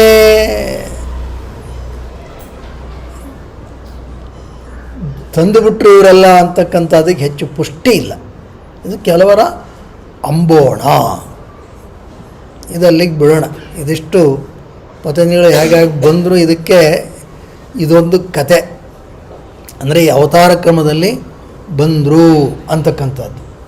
ಅದನ್ನು ಅನೇಕರು ಅಲ್ಲಗಳೆಯವರು ಇದ್ದಾರೆ. ಅಷ್ಟೇ ಅಲ್ಲ, ಮಹಾಭಾಷ್ಯದಲ್ಲಿ ಇದಕ್ಕೆ ವಿರುದ್ಧವಾಗಿ ಪತಂಜಲಿಗಳೇ ಹೇಳ್ಬಿಟ್ಟಿದ್ದಾರೆ ಅಂತ ಹೇಳ್ತಾರೆ. ಅದನ್ನು ನೋಡೋಣ. ಆದರೆ ಈಗ ಮತ್ತೊಂದು ಪ್ರಶ್ನೆ, ಏನಿದು ಯೋಗ ಸೂತ್ರಗಳು ಆಯಿತು, ಅದು ಬೌದ್ಧರಾದ ಮೇಲೆ ಬಂತು ಅಂತ ಇಟ್ಕೊಳ್ಳೋಣ. ಅದಕ್ಕೂ ಮೊದಲು ಯೋಗ ಅನ್ನೋದು ಇರಲಿಲ್ವೇ? ಯೋಗದ ಬಗ್ಗೆ ಏನು ಕೆಲಸ ನಡೆದಿಲ್ವೇ? ಹಾಗಾದರೆ ಆ ಹಿಂದಿನ ಇದಕ್ಕೂ ಪೂರ್ವದಲ್ಲಿ, ಪತಂಜಲಿಗೂ ಪೂರ್ವದಲ್ಲಿ ಈ ಮೋಕ್ಷ, ಮುಕ್ತಿ, ಲಿಬರೇಷನ್ ಇದೇನು ಇರಲಿಲ್ವೇ? ಏನು ಗತಿ ಮಹಾಸ್ವಾಮಿ, ಏನು ಇರಲಿಲ್ವಾ? ಈಗೇನು ನಮಗೇನು ಯೋಗ ಸೂತ್ರಗಳೆಲ್ಲ ಗೊತ್ತು, ಯೋಗ ಮಾಡ್ತಿದ್ದೀವಿ with the hope that we get liberated, hope ಅಂದ್ಕೊಂಡು ಅದಕ್ಕೆ ಏನೇನೋ ಕಂಡುಹಿಡ್ದಿದ್ದೀವಿ. ಮ್ಯಾಟ್ ಬಂತು, ಯೋಗ ರೋಪ್ಸ್ ಬಂತು, ಯೋಗ ಬ್ರಿಕ್ಸ್ ಬಂತು, ಯೋಗ ಶೂಸು, ಸಾಕ್ಸು, ಯೋಗ ಹ್ಯಾಟು ಎಲ್ಲ ಬಂತು. ಈಗ ವರ್ಚುವಲ್ ರಿಯಾಲಿಟಿ ಬಂದ ಮೇಲೆ ಯೋಗ ಗಾಗಲ್ಸು ಬರುತ್ತೆ ಅತಿ ಶೀಘ್ರದಲ್ಲಿ, ಎಲ್ಲ ಬರುತ್ತೆ. ಇದೇನು ಇಲ್ಲದವಾಗ ಪಾಪ ಅವರೆಲ್ಲ ಏನು ಯೋಗ ಮಾಡ್ತಿದ್ರು, ಏನು ಗತಿ ಅಂದರೆ ಅದಕ್ಕೆ ಉತ್ತರ ಇದೆ. ಏನಪ್ಪ ಅಂತ ಹೇಳಿದ್ರೆ, ಅಸಲಿಗೆ ಯೋಗ ಈ ಸೂತ್ರಗಳ ರೂಪದಲ್ಲಿ ಹೆಚ್ಚು ಪ್ರಚಲಿತವಾಗಿ ಇರಲೇ ಇಲ್ಲ. ಯಾವಾಗ ಅಂದರೆ ಅದಕ್ಕೆ ಒಬ್ಬ ಈ ಬ್ರಿಟಿಷ್ ಕೊಲೆಬ್ರೂಕ್ ಅಥವಾ ಏನು ಕೂಲೆಬ್ರೂಕ್ ಅಂತಿರೋ, ಈ ಇಂಗ್ಲೀಷು ಇದನ್ನು ಈ ಉಚ್ಚಾರಣೆ ನಮಗೆ ಗೊತ್ತಾಗಲ್ಲ. ಯಾಕೆ ಅಂತ ಹೇಳಿದ್ರೆ ಕೋಲ ಅನ್ನೋಕ್ಕೆ COLA ಕೋಲ ಅಂತೀರ, ಕೋಲ ಅದು ಓಕೆ ಏನೋ ಅಂತ. COOL ಅನ್ನೋ ಕೂಲ್ ಅಂತೀವಿ, ಅದು ಯಾವ ರೀತಿ ಉಚ್ಚಾರಣೆ ಮಾಡಬೇಕು ಗೊತ್ತಾಗಲ್ಲ. ಹಾಗಾಗಿ ಇವನು ಸ್ಪೆಲ್ಲಿಂಗು COLEBROOKE, ಕೋಲೆ ಬ್ರೋಕ್ ಅಂತಿರೋ ಕೋಲೆ ಬ್ರೋಕ್ ಅಂತಿರೋ ಏನಾದ್ರು ಕರ್ಕೊಳ್ಳಿ. ಈ ಮನುಷ್ಯ ಒಂದು ಕೆಲಸ ಮಾಡ್ದ. ಆಗ ಪ್ರಚಲಿತವಾಗಿದ್ದಂತಹ, ಅಂದರೆ ಕಲ್ಕತ್ತಾನಲ್ಲಿ ಒಂದು ಓರಿಯೆಂಟಲ್ ಲೈಬ್ರರಿ ಅಂತಿತ್ತು. ಆ ಲೈಬ್ರರಿಯಲ್ಲಿ ಈ ಷಡ್ದರ್ಶನಗಳು ಜ್ಞಾಪಕ ಇದೆಯಾ? ಮೊದಲನೇ ಇದರಲ್ಲೇ ಹೇಳಿದ್ವಿ ನಾವು. ನ್ಯಾಯ, ವೈಶೇಷಿಕ, ಯೋಗ, ಸಾಂಖ್ಯ, ಉತ್ತರ ಮೀಮಾಂಸ, ಪೂರ್ವ ಮೀಮಾಂಸ ಅಥವಾ ವೇದಾಂತ ಮತ್ತು ಮೀಮಾಂಸ, ಇದ್ರ ಬಗ್ಗೆ ಇರ್ತಕ್ಕಂಥದ್ದನ್ನೆಲ್ಲ ಕೂಡ ಹಾಕ್ದ. ಒಂದು 502 ಮ್ಯಾನುಸ್ಕ್ರಿಪ್ಟ್ಸ್ ಗ್ರಂಥಗಳವನು ಸಿಕ್ತು. ಅದರಲ್ಲಿ ನೋಡ್ದ 502ರಲ್ಲಿ ಯಾವ್ಯಾವುದು ಎಷ್ಟಿದೆ ಅಂದರೆ ಅದೊಂದು ಅಳತೆ ಅಲ್ವೇ. ಆ ಕಾಲದಲ್ಲಿ ಏನು ಒಂದು ಉಚ್ಚಾಯ ಸ್ಥಿತಿಯಲ್ಲಿತ್ತು ಅನ್ನೋದಕ್ಕೆ ಅದೊಂದು ಮೆಷರ್ ಆಗಲ್ವಾ? ಈಗ ನೀವು ಯಾವುದೇ ಬುಕ್ ಸ್ಟಾಲ್ಗೆ ಹೋಗಲಿ, ಷಡ್ದರ್ಶನಗಳಲ್ಲಿ ವೇದಾಂತದ್ದು ಹೆಚ್ಚಿಗೆ ಕಾಣಿಸಲ್ಲ ನಿಮಗೆ. Yoga for backache, yoga for hair growth, yoga for vision, yoga for ears, ಮತ್ತು ಯೋಗ ಫಾರ್ ಸ್ಕಿನ್ ಎಲ್ಲ ನೋಡಿದ್ದೀರಾ? ಯೋಗ ಆ್ಯಂಡ್ ಬ್ರೀದಿಂಗ್ ಇದೇ ಜಾಸ್ತಿ ಕಾಣಿಸುತ್ತೆ. ಎಲ್ಲ ಇಂಥವೇ ಜಾಸ್ತಿ ಕಾಣಿಸುತ್ತೆ. ಅಂದರೆ ಅದು ಪ್ರಖ್ಯಾತಿ. Yoga with ropes, yoga with chairs, yoga with mat ಅಲ್ವೇ, ಎಲ್ಲ ಬರುತ್ತೆ. ತಪ್ಪು ಅಂತ ಹೇಳ್ತಾ ಇಲ್ಲ, ಯಾವ್ದು ಜಾಸ್ತಿ ನಡೆಯುತ್ತೋ ಅದು ಬರುತ್ತೆ. ಈ ದೃಷ್ಟಿಕೋನದಿಂದ ನೋಡಿದ ಆ ವ್ಯಕ್ತಿ, ಅವನು ನೋಡಿದ ಸಾಂಖ್ಯದಲ್ಲಿ ಕೇವಲ 10, 502ರಲ್ಲಿ ಕೇವಲ 10 ಅವನಿಗೆ ಸಿಕ್ಕಿದ್ದಂತಹ ಗ್ರಂಥಗಳು. ಅಂದರೆ 2% ಅಷ್ಟೆ, 2%. ಯೋಗ, ನಾವು ಯಾವುದು ಇವತ್ತು ಇಷ್ಟೊಂದು ಯೋಗ ಅಂತೀವಲ್ಲ, ಅದರದ್ದು ಕೇವಲ 8 ಗ್ರಂಥಗಳು ಸಿಕ್ತು. ಅಂದರೆ 1.6%. ಅದರಲ್ಲಿ ಯೋಗ ಸೂತ್ರಗಳ ಬಗ್ಗೆ ಸಿಕ್ಕಿದ್ದು 5. ಇವತ್ತು ಯೋಗ ಸೂತ್ರಗಳ ಬಗ್ಗೆ ನೀವು ಸುಮ್ಮನೆ ಯೋಗ ಸೂತ್ರ ಅಂತ ಗೂಗಲಲ್ಲಿ ಹೊಡೆದ್ರೆ ನಾವೇ ಸೂತ್ರವನ್ನು ಕಳೆದುಕೊಂಡ ಗಾಳಿ ಪಡೆದಂತೆ ಎಲ್ಲೆಲ್ಲ ಹೋಗ್ಬಿಡ್ತೀವಿ. ಏನಪ್ಪ ಈ ಸೂತ್ರ ಬೇಡ, ಏನು ಬೇಡ, ಅಷ್ಟೊಂದು ಬಂದ್ಬಿಡುತ್ತೆ. ಅಷ್ಟೊಂದು PDF ಅಷ್ಟೊಂದು ಏನು ವ್ಯಾಲ್ಯೂಮ್ನೆಸ್ ಎಲ್ಲ. ನ್ಯಾಯ 156 ಪ್ರತಿಗಳು, 32%. ವೈಶೇಷಿಕ 45 ಪುಸ್ತಕ, 9%. ಮೀಮಾಂಸ 53 ಪುಸ್ತಕ, 10%. ವೇದಾಂತ ಉಪನಿಷತ್ತುಗಳು ಇದು 280 ಪುಸ್ತಕಗಳು, 46%. ಅಂದರೆ ಅವುಗಳ ಖ್ಯಾತಿ ಅಷ್ಟಿತ್ತು. ವೇದಾಂತದಲ್ಲೂ ವೇದಾಂತೂ ಈ ಒಂದು ಮೋಕ್ಷಶಾಸ್ತ್ರವೇ ತಿಳ್ಕೋಬೇಕು. ಅಲ್ಲಿ ಆಸನ ಅದು ಇದು ಅಂತ ಹೇಳದೇ ಇದ್ರೂ ಅದರಲ್ಲೂ ಆ ಜೀವನಕ್ಕೆ ಬೇಕಾದಂತಹ ತಿರುಳು ಅಲ್ಲಿದೆ. ಮತ್ತೆ ಬದ್ರು ಮತ್ತಷ್ಟು ಅಧ್ಯಯನಗಳನ್ನು ಮಾಡಿ ಮತ್ತಷ್ಟು ಪ್ರತಿಗಳನ್ನು ಕಲೆ ಹಾಕಿದ್ರು ತದನಂತರದ ಕಾಲದಲ್ಲಿ. ಆಗಲೂ ನೋಡಿ ಇದೇ ಥರ ಬಂತು. ಇವನು ಬರೀ ಕಲ್ಕತ್ತಾ ಓರಿಯೆಂಟಲ್ ಲೈಬ್ರರಿ ಒಂದು ನೋಡಿದ್ದ ಇವನು. ತದನಂತರದಲ್ಲಿ ಇನ್ನೂ ಅನೇಕ, ಇದೆಲ್ಲ ಯಾರು ಮಾಡಿರೋದು? ಬ್ರಿಟಿಷರು. ಜ್ಞಾಪಕ ಇಟ್ಕೊಳ್ಳಿ, ಬ್ರಿಟಿಷರು. ಅವ್ರು ನಾವು ಬೇರೆ ರೀತಿಯಲ್ಲಿ ಏನಾದ್ರು ಅನ್ಕೋಬೋದು, ಅವ್ರ ಕೊಡುಗೆ ಈ ರೀತಿಯಲ್ಲಿದೆ. ಅವ್ರು ತೋರಿಸ್ಕೊಟ್ರು ಏನು ಸ್ಥಾನ ಇತ್ತು ಅಂತ. ಯೋಗ ಸೂತ್ರಗಳು ಎಷ್ಟಿತ್ತು ಅಂತ ನೋಡಿದ್ರು. ಬೇರೆ ಬೇರೆ ಕಡೆ ಎಲ್ಲ ಕಲೆ ಹಾಕಿ 1.27%. ಅದರಲ್ಲಿ ಯೋಗ ಸೂತ್ರ ಈ 1.27ನಲ್ಲಿ ಜ್ಞಾಪಕ ಇಟ್ಕೊಳ್ಳಿ. ಇನ್ನು 1.27 1/3 ಮಾತ್ರ ಯೋಗ ಸೂತ್ರಗಳು, ಮಿಕ್ಕಿದೆಲ್ಲ ಯೋಗದ್ದು ಬೇರೆ ಬೇರೆ. ಮತ್ತು ಯೋಗ ಫಿಲಾಸಫಿ, ಯೋಗ ದರ್ಶನ ಅದು ಸುಮಾರು 3.8%. ನ್ಯಾಯ ಮತ್ತು ವೈಶೇಷಿಕ 44%. ವೇದಾಂತ 50%. ಅಂದರೆ ಈ ಉಪನಿಷತ್ತುಗಳು ನಾವು ಯಾತಕ್ಕೆ ಇವತ್ತಿಗೂ ಅನೇಕ ವೇಳೆ ಈಗಾಗಲೇ ಸಾಕಷ್ಟು ಒಂದು 2-3 ಉಪನಿಷತ್ತುಗಳ ಬಗ್ಗೆನೂ ಮಾತಾಡಿದ್ವಿ. ಕಾರಣ ಏನಪ್ಪ ಅಂತ ಹೇಳಿದ್ರೆ ನಮ್ಮ ಜೀವನಕ್ಕೆ ಬೇಕಾದಂಥ ಅನೇಕ ಮಜಲುಗಳು ಅಲ್ಲಿ ಲಭ್ಯ ಇದೆ. ಹಾಗಾಗಿ ನಾವು ಯೋಗಸೂತ್ರಗಳನ್ನು ಮಾತ್ರಕ್ಕೆ ಉಪನಿಷತ್ತುಗಳನ್ನು ನಾವು ಬಿಡಬಾರ್ದು. ಇದು ಬರೋಕ್ಕೂ ಮೊದಲು, ಇದು ಪ್ರಚಲಿತವಾಗೋಕ್ಕೂ ಮೊದಲು ಇವುಗಳು ಹೆಚ್ಚು ಪ್ರಖರವಾಗಿದ್ದು. ಇದು ನಮಗೇನು ತಿಳಿಸುತ್ತೆ ಅಂತ ಹೇಳಿದ್ರೆ, ಈ ಎಲ್ಲ ನಮ್ಮ ಉದ್ದೇಶ ಏನು ಜೀವನದಲ್ಲಿ? ಉದ್ದೇಶ ಏನು? ನೆಮ್ಮದಿ, ಶಾಂತತೆ. ಸ್ವಲ್ಪ ಟೆಕ್ನಿಕಲ್ಲಾಗಿ ಹೇಳಬೇಕು ಅಂತ ಹೇಳಿದ್ರೆ ಲಿಬರೇಷನ್, ಮುಕ್ತನಾಗಬೇಕು. ಮುಕ್ತರಾಗೋದಕ್ಕೆ ಇದೊಂದೇ ಹಾದಿಯಲ್ಲ, ತಿಳ್ಕೋಬೇಕು. ಕೇವಲ ನಾವು ಯೋಗ ಮಾಡ್ತಿದ್ದೀವಿ ಅನ್ನೋ ಮಾತ್ರಕ್ಕೆ ಯಾರು ಉಪನಿಷತ್ತು ಅಧ್ಯಯನ ಮಾಡಿ ನಿಮಗೇನು ಸಾಧ್ಯ ಇಲ್ಲ. ನೀವು ಯೋಗ ಕ್ಲಾಸ್ಗೆ ಬರಬೇಕು. ಒಂದು ಮ್ಯಾಟೇ ಇಲ್ಲ ನಿಮ್ಮ ಮನೆಯಲ್ಲಿ, ನಿಮ್ಮ ಮುಕ್ತಿ ಹೆಂಗೆ ಸಿಗುತ್ತೆ ಅನ್ನೋ ಮಟ್ಟಕ್ಕೆ ಹೋಗಬಾರ್ದು. ಯಾಕೆ ಇವತ್ತು ಹಂಗೆ ಆಗ್ಬಿಟ್ಟಿದೆ. ಮನೆ ಅಂದಮೇಲೆ ಒಂದು ಯೋಗ ಮ್ಯಾಟ್ ಇರಬೇಕು, 2. ಇಲ್ಲ ಅಂದರೆ ಬಂದವರು ಕೇಳ್ತಾರೆ, ಏನು ಯೋಗ ಮ್ಯಾಟೇ ಇಲ್ವಾ, ನೀವೇನು ಮಾಡ್ತೀರ್ರಿ ಜೀವನದಲ್ಲಿ ಅಂತ. ಏನಿಲ್ಲ, ಆ ಥರ ಏನಿಲ್ಲ, ಗೊತ್ತಾಯ್ತೆ. ಅದಕ್ಕೋಸ್ಕರ ಇದು ನಾವು ತಿಳ್ಕೋಬೇಕು. ಒಟ್ಟಾರೆ ಅದು ಇಷ್ಟು. ಇದರಲ್ಲಿ ಉಪನಿಷತ್ತುಗಳು ಇವುಗಳ ಹಿನ್ನೆಲೆಯನ್ನು ಬೆಳೆಸ್ಕೊಂಡು ನಾವು ಯೋಗ ಸೂತ್ರಗಳನ್ನು ಗಮನಿಸಬೇಕು. ಪತಂಜಲಿಗಳ ಒಂದು ಮಹಾನ್ ಕೊಡುಗೆ ಏನು, ಅದನ್ನು ಯಾತಕ್ಕೆ ನಾವು ವಿಶೇಷವಾಗಿ ಚರ್ಚೆ ಮಾಡ್ತಿದ್ದೀವಿ ಅದನ್ನು ನಾವು ನೋಡೋಣ. ಅದಕ್ಕೂ ಮೊದಲು ಈ ಪದ್ಮಪುರಾಣ, ರುದ್ರಯಾಮಾಲ ತಂತ್ರ ಇವುಗಳಲ್ಲಿ ಪತಂಜಲಿಗಳ ಬಗ್ಗೆ ಕೆಲವು ಉಲ್ಲೇಖ ಇದೆ. ಅವರೇನು ಹೇಳ್ತಾರೆ ಅಂತ ಹೇಳಿದ್ರೆ, ಈತ ಇಳಾವೃತ ವರ್ಷ ಈ ಜಾಗದಲ್ಲಿ ಹುಟ್ಟಿದವನು. ಇವನ ತಂದೆ ಅಂಗೀರ, ತಾಯಿ ಸತಿ ಅಂತ ಹೇಳ್ತಾರೆ. ಇವರು ಹುಟ್ಟಿದಾಗಲೇ ತ್ರಿಕಾಲಗಳ ಪರಿಚಯ ಆಗೋಗಿತ್ತು. ನಂತರ ಇವರು ಸನ್ಯಾಸಿಗಳಾದರು. ಆಗ ಇವರನ್ನು ಕೆಲವರು ನಿಂದನೆ ಮಾಡಿದ್ರು. ಆ ನಿಂದಕರನ್ನೆಲ್ಲ ಇವರು ತಮ್ಮ ತಪಶಕ್ತಿಯಿಂದ ಸುಟ್ಟು ಬೂದಿ ಮಾಡಿದ್ರು. ಇದೆಲ್ಲ ಬರುತ್ತೆ.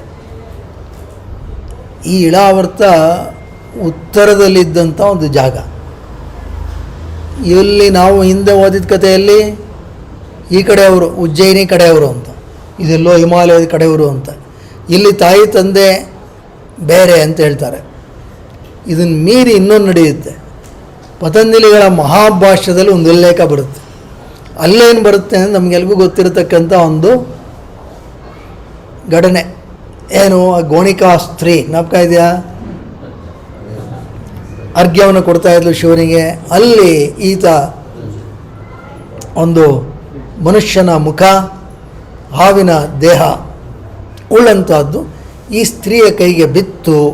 ಗೋಣಿಕಾ ಎಂಬತಕ್ಕಂಥ ಒಬ್ಬ ಸಾಧ್ವಿಯ ಮಗ ಈತ ಅಂತ ಅಲ್ಲಿ ಬರುತ್ತೆ.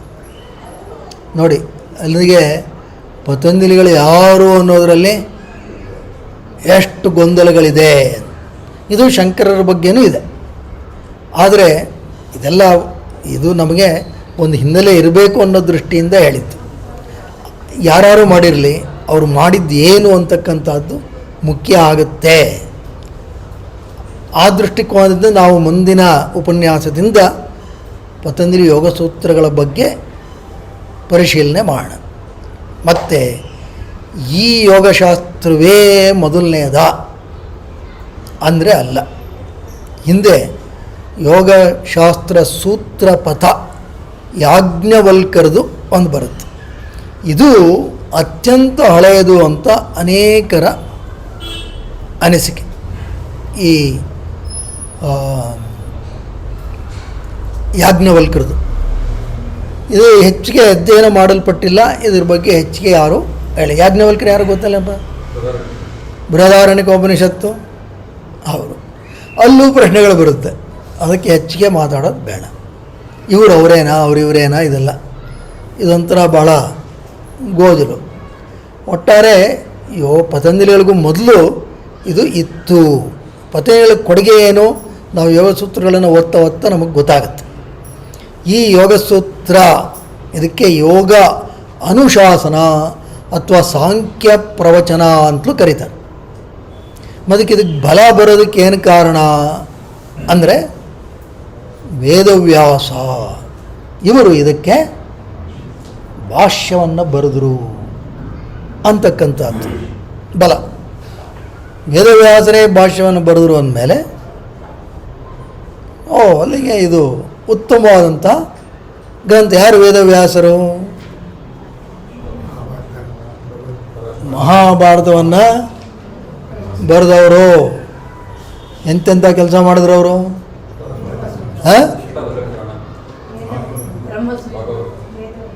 ವೇದಗಳು ಅದನ್ನು 4 ಭಾಗಗಳನ್ನಾಗಿ ಮಾಡಿ 4 ಶಿಷ್ಯರನ್ನು ನೇಮಿಸಿ ಅವ್ರಿಗೆ ಉಪದೇಶ ಮಾಡಿದವರು. ಇಂಥವರು ಇದಕ್ಕೆ ಭಾಷ್ಯವನ್ನು ಬರೆದಿದ್ದಾರೆ ಅಂದ ಮೇಲೆ ಅದೇ ನಮಗೆ ಅಧಿಕೃತ ಅಂಥೇಳಿ ಇವತ್ತಿಗೂ ವ್ಯಾಸರ ಭಾಷ್ಯ. ಯಾಕೆ ಪತಂಜಲಿಗಳು ಸೂತ್ರಗಳನ್ನು ಬಹಳ ಒಂಥರ ಬರೆದಿದ್ದಾರೆ. ಅದು ಬರೆದಿರೋ ಶೈಲಿನೇ ಹಾಗೆ. ಯಾಕೆಂದರೆ ಇಡೀ ಪತಂಜಲಿ ಯೋಗ ಸೂತ್ರದಲ್ಲಿ ಇರ್ತಕ್ಕಂಥ ಕ್ರಿಯಾಪದಗಳು 4. There are only 4 verbs. Verb ಇಲ್ಲದೆ ಸೆಂಟೆನ್ಸು ಮೀನಿಂಗ್ಫುಲ್ ಆಗಲ್ಲ ನೋಡಿ, ಗೊತ್ತಾ? ನಿಮಗೆ ಗೊತ್ತಿಲ್ಲದೆ ನಾನು ಸುಮ್ಮನೆ ಕೇಳ್ತೆ. ಇಲ್ಲೇನಾಗ್ಬಿಡುತ್ತೆ, ವರ್ಬ್ ಇರೋದು 4 ವರ್ಬು, ಅನೇಕ ಕಡೆ ವರ್ಬೇ ಇಲ್ಲ. ಹಾಗಾಗಿ ಇಂಟರ್ಪ್ರಿಟೇಷನ್ಸ್ ಕೆನ್ ಬಿ ಹಾಗೆ ಹೀಗೆ ಏನೇನು ಬೇಕಾದ್ರೂ ಆಗ್ಬೋದು. ಇದಕ್ಕೆ ಇನ್ನಷ್ಟು ಅಧಿಕೃತ ಮುದ್ರೆಯನ್ನು ಕೊಡೋದಕ್ಕೆ ಇಬ್ಬರು ದೊಡ್ಡವರು, ಒಬ್ಬರು ವಾಚಸ್ಪತಿ ಮಿಶ್ರ, ಮತ್ತೊಬ್ಬರು ವಿಜ್ಞಾನ ಭಿಕ್ಷು. ಅವರು ಇದ್ರ ಮೇಲೆ ತಮ್ಮ ವಾಕ್ಯಗಳನ್ನು ಬರೆದಿದ್ದಾರೆ. ಅವರು ಈ ವ್ಯಾಸ ಭಾಷ್ಯವನ್ನೇ ಆಧಾರವಾಗಿಟ್ಕೊಂಡು ಬರೆದಿದ್ದಾರೆ. ಅದರಲ್ಲಿ ಏನಪ್ಪ ಆಗಿದೆ ಅಂತ ಹೇಳಿದ್ರೆ, ಅದರಲ್ಲಿ ವಿಶೇಷವಾಗಿ ಈ ವಾಚಸ್ಪತಿ ಮಿಶ್ರ ಸ್ಪಷ್ಟವಾಗಿ ಹೇಳ್ಬಿಡ್ತಾರೆ, ಈ ಒಂದು ಪತಂಜಲಿ ಮಹರ್ಷಿಗಳಿಗೆ ನಾನು ನಮಿಸ್ತೀನಿ, ಮತ್ತು ಇವರು ಬರೆದಿರತಕ್ಕಂತಹ ಸೂತ್ರಗಳಿಗೆ ನಾನು ವಿವರಣೆಯನ್ನು ಯಾರನ್ನು ಆಶ್ರಯಿಸಿ, ವೇದವ್ಯಾಸರು ಬರೆದಿರತಕ್ಕಂಥ ಭಾಷ್ಯವನ್ನು ಆಚರಿಸಿ ಕೊಡ್ತಾ ಇದ್ದೀನಿ, ವೇದವ್ಯಾಸ ಅಂತ ಅಲ್ಲಿ ಹೆಸರನ್ನು ಬಳಸ್ತಾರೆ. ಇವರೆಲ್ಲ ಸುಮಾರು 13-14ನೇ ಸೆಂಚುರಿಯವರು ವೇದವ್ಯಾಸರು ಇವರೆಲ್ಲ. ಈ ವಾಚಸ್ಪತಿ ಮಿಶ್ರ ಮತ್ತು ವಿಜ್ಞಾನ ಭಿಕ್ಷು ಅಲ್ಲಿ ಅನೇಕರು ಪ್ರಶ್ನೆ ಮಾಡಿದ್ರು, ವೇದವ್ಯಾಸರ ಕಾಲ ಯಾವುದು? ಇಲ್ಲೊಂದು ಟ್ವಿಸ್ಟ್ ಇದೆ. ಸುಮಾರಾಗಿ ನಾವೆಲ್ಲ ಒಪ್ಕೊಂಡಿರೋದು ಕಲಿಯುಗದ ಆರಂಭ ಅಂತ. ಯಾಕೆ ಆಗ್ತಾನೆ ಪರೀಕ್ಷಿತ್ ನಪ್ಕ ಇದೆಯಾ? ಪರೀಕ್ಷಿತ್ ಅಲ್ಲಿ ಬರ್ತಕ್ಕಂಥ ಕೊನೆಯ ರಾಜ, ಕಲಿಯುಗ ಪ್ರಾರಂಭ ಆಗನವರು ಅಂತ. ಆಗನವರು ಈ ಪತಂಜಲಿಗಳು ಬರೋ ತನಕ ಇದ್ದು ಅವರ ಸೂತ್ರಗಳಲ್ಲಿ ಇವರು ಭಾಷ್ಯವನ್ನು ಬರೆದ್ರ ಪ್ರಶ್ನೆ. ಅನೇಕರು ಇದನ್ನು ಅಲ್ಲಗಳಿದ್ದಾರೆ. ಈ ವ್ಯಾಸ ಒಬ್ಬರೇ ಅಲ್ಲ, ಈ ವಾಚಸ್ಪತಿ ಮಿಶ್ರ ಮತ್ತು ವಿಜ್ಞಾನ ಭಿಕ್ಷು ಎಷ್ಟೇ ಬುದ್ಧಿವಂತರಾಗಿದ್ದರು, ಇವರಿಗೆ ಅಷ್ಟು ಹಿಸ್ಟಾರಿಕಲ್ ಅಥೆಂಟಿಸಿಟಿ ಏನಿತ್ತು? ಇವರೇನು ಅದನ್ನು ಅಧ್ಯಯನ ಮಾಡಿದ್ರು ಅಂತ ನಂಬೋದಕ್ಕೆ ಸಾಧ್ಯ ಇಲ್ಲ. ಹೀಗೆ ಹೇಳಿದ್ದಾರೆ, ಇದು ಸಾಧ್ಯ ಇಲ್ಲ, ಇದು ಇಟ್ ಈಸ್ ನಾಟ್ ಪಾಸಿಬಲ್. ಇವರು ಅವರಲ್ಲ, ಈ ವ್ಯಾಸರು ಬೇರೆ ಇರ್ಬೋದು. ಅಷ್ಟೇ ಅಲ್ಲ, ಈ ವ್ಯಾಸರು ಬಳಸಿರ್ತಕ್ಕಂಥ ಭಾಷೆ, ಅಲ್ಲಿ ಆ ವೇದವ್ಯಾಸರ ಭಾಷಾ ಪ್ರೌಢಿಮೆ ಇಲ್ಲಿ ಕಾಣಲ್ಲ. ಮತ್ತು ಇಲ್ಲಿ ವೇದವ್ಯಾಸರು ಆ ಒಂದು ಪ್ರಾರ್ಥನಾ ಶ್ಲೋಕ ಮಹಾದೇವನ ಬಗ್ಗೆ ಬರೀತಾರೆ, ಇದು ಅವರ ಮಿಕ್ಕಿ ಯಾವ ಕೃತಿಗಳಲ್ಲೂ ಇಲ್ಲ. ಈ ಕಾರಣದಿಂದಾಗಿ ಅವರು ಅಲ್ಲವೇ ಅಲ್ಲ, ಇವರು ಬೇರೆ. ಈ ವೇದವ್ಯಾಸರು ಬೇರೆ, ಇದು ಯಾರೋ ವ್ಯಾಸ ಅಂತ ಇನ್ನೊಬ್ಬರು ಇದ್ದಿರ್ಬೋದು, ಅವರ ಹೆಸರಲ್ಲಿ ಇದು ಚಲಾವಣೆ ಆಗಿದೆ. ಹಾಗಾಗಿ ನೀವು ಸುಮ್ಮನೆ, ಯಾಕೆ ಇವತ್ತು ಅನೇಕ ಪುಸ್ತಕಗಳನ್ನು ನೋಡಿ, ನೀವು ತೆರೆದು ನೋಡಿ, ವೇದವ್ಯಾಸ ಭಾಷ್ಯ ಸಹಿತ ಅಂತಲೇ ಬರೆದುಬಿಡ್ತಾರೆ ಟೈಟ್ಲಲ್ಲೇ. ಆದರೆ ಅನೇಕರು ಏನು ಆರ್ಗ್ಯೂ ಮಾಡ್ತಾರೆ ಅಂದರೆ ಇವರು ವೇದವ್ಯಾಸರು ಅಲ್ಲ, ಇನ್ಯಾವನೋ ವ್ಯಾಸ. ಸಾಧ್ಯ, ಯಾರೋ ಏನೇನೋ ಹೆಸರು ಇಟ್ಕೊಂಡಿರ್ತಾರೆ. ಆಗೇನೇನು ಯುನಿಕ್ ಐಡೆಂಟಿಟಿ ನಂಬರ್ ಅಂತ ಏನಿರಲಿಲ್ಲ, ಫಿಂಗರ್ ಪ್ರಿಂಟ್ ಅಂತ ಇರಲಿಲ್ಲ, ಆಧಾರ್ ಕಾರ್ಡ್ ಇರಲಿಲ್ಲ. ಯಾರೋ ಏನೋ ಹೆಸರು ಇಟ್ಕೊಂಡವರು ವ್ಯಾಸ ಅಂತ ಹೇಳಿರೋರು ಹಾಕ್ಕೊಂಡಿರೋರು. ಈಗ ನಾವು ಏನೋ ಎಲ್ಲೋ ಒಂದು ಕಡೆ ಬಾಯಿ ತಪ್ಪು ಏನೋ ಮಾತು ಹೇಳ್ಬಿಡ್ತೀವಿ, ಏನೋ ಇಂಗ್ಲೀಷಲ್ಲಿ ಏನೋ ಹೇಳ್ಬಿಡ್ತೀರಾ ಅಂತ ಇಟ್ಕೊಳ್ಳಿ. ಯಾರು ಅಕಸ್ಮಾತ್ ಸಭಿಕರಲ್ಲಿ ಯಾರು ಹೇಳಿದ್ದಿದ್ದು ಅಂದರೆ ಜಾರ್ಜ್ ಬರ್ನಾರ್ಡ್ ಶಾ ಅಂದೆ, ಎಲ್ಲರೂ ಸುಮ್ಮನೆ ಆಗ್ಬಿಡ್ತಾರೆ. ಓ, ಈಗ ನಾನು ಹೇಳಿದ್ದೀನಿ ಅಂದರೆ ಪ್ರಶ್ನೆ ಕೇಳ್ತಾರೆ, ಏಯ್ ನಿನಗೇನೇ ಆಗುತ್ತೋ ಅಂತ. ಜಾರ್ಜ್ ಬರ್ನಾರ್ಡ್ ಶಾ ಹೇಳಿದ್ದಾರೆ ಅಂದರೆ ಯಾರು ಯಾಕೆ ಬೇಕಾಟ್ ಹೇಳಿದ್ದಾರೆ, ಇದನ್ನು ಹೇಳಿರ್ಬೋದು.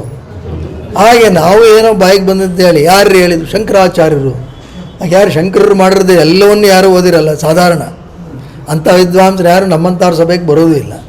ಹಾಗಾಗಿ ಶಂಕರಾಚಾರ್ಯರು ಅಂದ್ಬಿಟ್ರೆ ತಳ್ಳುತ್ತೆ. ಹಾಗೆ ಇರ್ಬೋದಾ? ನಾನೇನೋ ಹೇಳ್ತೀನಿ, ಅಯ್ಯೋ ನನ್ನ ಹೆಸರಲ್ಲಿ ಇದನ್ನು ಕಳ್ಸೋಕ್ಕಾಗಲ್ಲ ಅಂದರೆ ಬೇರೆಯವ್ರ ಹೆಸರಾಗಿ ಕಳಿಸೋದು ಆಗಿರಬಹುದು, ಸಾಧ್ಯತೆ ಇಲ್ಲ. ಏನೇ ಹೆಸರಿಟ್ಟಿರ್ತಾರೆ, ಒಳ್ಳೆಯ ಹೆಸರಿಟ್ಟೇ ಇಡ್ತಾರೆ. ಯಾವುದಾದ್ರು ಮಗು ಹುಟ್ಟಿದ್ರೆ ಈಗಲೂ ಶಾಯಿಂದ ಹೆಸರು ಶುರು ಆಗಬೇಕು ಅಂದರೆ ಏನು ಪಾಪ್ಯುಲರ್ ನೇಮು? ಶಂಕರ, ಶ್ರೀನಿವಾಸ, ಇವೇ ಶಂಕರ ಅಂತ ಇಟ್ಟಿರ್ತಾನೆ. ಅವನು ಅಪ್ಪಿತಪ್ಪಿ ಏನಾದ್ರು ಬರಿತಾನೆ ಅಂತ ಇಟ್ಕೊಳ್ಳಿ, ಶಂಕರ ಅಂತ ಬರಿತಾನೆ. ಅವನೇನು ಬ್ರಾಕೆಟಲ್ಲಿ ಆದಿಶಂಕರಾಚಾರ್ಯ ಅಲ್ಲ ಅಂತ ಹಾಕ್ತಾನೆ, ಶಂಕರ ಅಂತ ಹಾಕ್ತಾನೆ. ಅದು ಹಂಗೆ ಬರುತ್ತೆ. ಅದು ಇನ್ಯಾವ 1000 ವರ್ಷ ಆದಮೇಲೆ ಯಾರೋ ನೋಡಿ ಶಂಕರಾಚಾರ್ಯರು ಈಗಲೂ ಇದ್ದರು ಅಂದರೆ ಆಗಲ್ಲ. ಹೀಗಾಗಿ ಅದು ಆ ಭಾಷ್ಯ ವೇದವ್ಯಾಸರದಲ್ಲ, ಇನ್ಯಾರೋ ವ್ಯಾಸರು ಬರೆದಿರೋದು. ನೀವು ಅದನ್ನೇ ಆಧಾರವಾಗಿಟ್ಕೊಂಡು ಈ ಯೋಗ ಸೂತ್ರಗಳನ್ನು ನೋಡ್ತೀರಾ. ವಾಚಸ್ಪತಿ ಮಿಶ್ರಾ ಅವರು ಹಾಗೆ ನೋಡಿದ್ದಾರೆ, ವಿಜ್ಞಾನ ಭಿಕ್ಷುಗಳು ಹಾಗೆ ನೋಡಿದ್ದಾರೆ.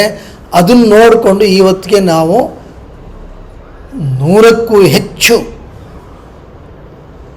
ಈ ಯೋಗ ಸೂತ್ರಗಳ ಬಗ್ಗೆ ಎಕ್ಸ್ಪ್ಲನೇಷನ್ಸ್ ನೋಡ್ತೀವಿ. ಹಾಗಾಗಿ very root, the authenticity of all these things can be questioned. ಈ ಹಿನ್ನೆಲೆಯಲ್ಲಿ ನಾವು ಯೋಗ ಸೂತ್ರಗಳನ್ನು ಪರಿಶೀಲಿಸಬೇಕಾದ್ರೆ ನಾಟ್ ಈಸಿ. ಇದನ್ನು ಹೇಳೋಕ್ಕೋಸ್ಕರ ಇಷ್ಟು ಹಿನ್ನೆಲೆ. ಪತಂಜಲಿಗಳು ಯಾರೂ ಗೊತ್ತಿಲ್ಲ, ನಿಖರವಾಗಿ ಗೊತ್ತಿಲ್ಲ. ಸುಮಾರು 196 ಸೂತ್ರಗಳನ್ನು ಅವರು ಬರೆದು ಬಿಟ್ಟಿದ್ದಾರೆ. ಆ ಸೂತ್ರಗಳನ್ನು ನೇರವಾಗಿ ಅರ್ಥ ಮಾಡ್ಕೊಳ್ಳೋದು ಕಷ್ಟ. ಅದು ಸಂಸ್ಕೃತದ ಭಾಷಾ ಪ್ರೌಢಿಮೆ ಇದ್ರೂ, ಯಾಕೆ ಅಂತ ಹೇಳಿದ್ರೆ ಇದು ಯೋಗಶಾಸ್ತ್ರ, ಸಾಧನೆಗೆ ಸಂಬಂಧಪಟ್ಟಿದ್ದ ವಿಷಯ, ಅನುಶಾಸನ. ಮತ್ತು ಸರಿ ಇವ್ರ ಬಗ್ಗೆ ವಿವರಣೆ ಕೊಟ್ಟಿದ್ದಾರಲ್ಲಪ್ಪ ವೇದವ್ಯಾಸರು ಅಂದರೆ ಇಲ್ಲ, ಅದನ್ನು ಪ್ರಶ್ನೆ ಮಾಡ್ತಾರೆ. ನೀನು ಅಂದ್ಕೊಂಡ್ರೆ ವೇದವ್ಯಾಸರು ಇವರಲ್ಲ, ಇವನ್ನೇ ನಂಬ್ಕೊಂಡು ವಾಚಸ್ಪತಿ ಮಿಶ್ರಾ ವಿಜ್ಞಾನ ಭಿಕ್ಷು ಬರೆದು ಬಿಟ್ಟಿದ್ದಾರೆ. 13ನೇ ಶತಮಾನದಲ್ಲಿ ಬರೆದಿದ್ದು ಅಂದ್ಬಿಟ್ಟು ಅದನ್ನು ನಂಬ್ಕೊಂಡು ಈಗ ಬೇಕಾದ ಜನ ಬರೆದು ಬಿಟ್ಟಿದ್ದಾರೆ. ನೀನು ಅದನ್ನು ನಂಬ್ಕೊಂಡು ನಿಂದೇನೋ ಸೇರಿಸ್ತೀನಿ ಅಂತೀಯ. ತಳಪಾಯವೇ ಭದ್ರ ಇಲ್ಲ ಅಂದರೆ ಏನು ಮಾಡ್ತಾರೆ? ಕಷ್ಟ. ನಾವಿಲ್ಲಿ ನಮ್ಮದೊಂದು ಹಳೆ ಬಿಲ್ಡಿಂಗ್ ಇತ್ತು, ಇಲ್ಲೊಂದು ಯೋಗ ಮಂದಿರದ ಹಾಲು ಇತ್ತು. ನಮಗೂ ಆಗ ಅನಿಸ್ತು ಈ ಬಿಲ್ಡಿಂಗಿಗೆ ಇಟ್ಕೊಂಡು ಮೇಲೊಂದು ಮನೆ ಕಟ್ಕೊಳ್ಳೋಣ ಅಂತ.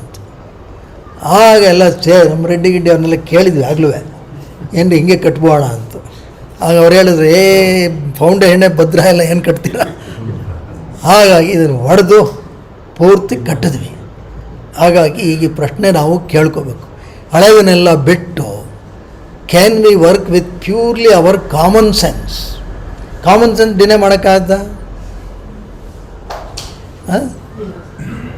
ಬಾಯಾರಿಕೆ ಆಯಿತು, ನೀರು ಕುಡಿತೀವಿ ಅಷ್ಟೇ. ಇದನ್ನು ವೇದವ್ಯಾಸರು ಹೇಳಿದ್ದಾರೆ ಅಂತ ಬೇಕಾ? ಅಲ್ಲಿ ಬೇಕಾ? ಯಾಕೆ? Common sense.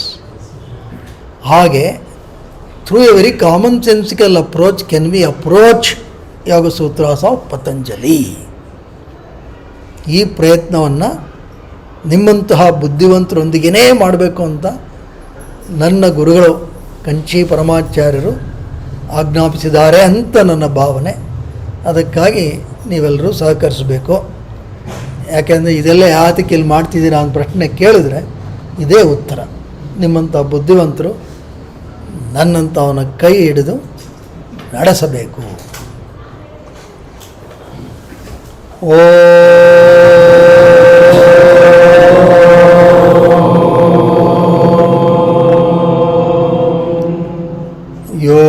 ಯೋಗೇನ ಚಿತ್ತಸ್ಯ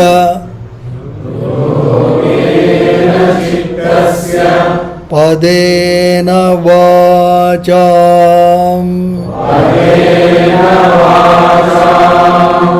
ಮಲಂ ಶರೀರಸ್ಯ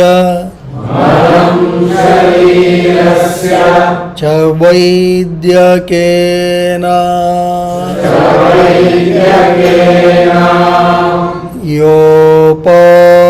ಯೋಪಕರೋತ್ತಂ ಪ್ರವರಂ ಮುನೀನಾಂ ಪತಂಜಲಿಂ ಪ್ರಾಂಜಲಿರಾನತೋಸ್ಮಿ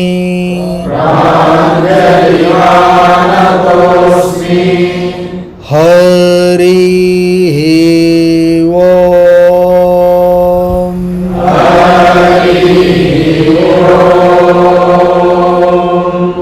ಶ್ರೀಕೃಷ್ಣಾರ್ಪಣಮಸ್ತು. ಶ್ರೀ ಗುರುಭ್ಯೋ ನಮಃ. ಶುಭಮಸ್ತು.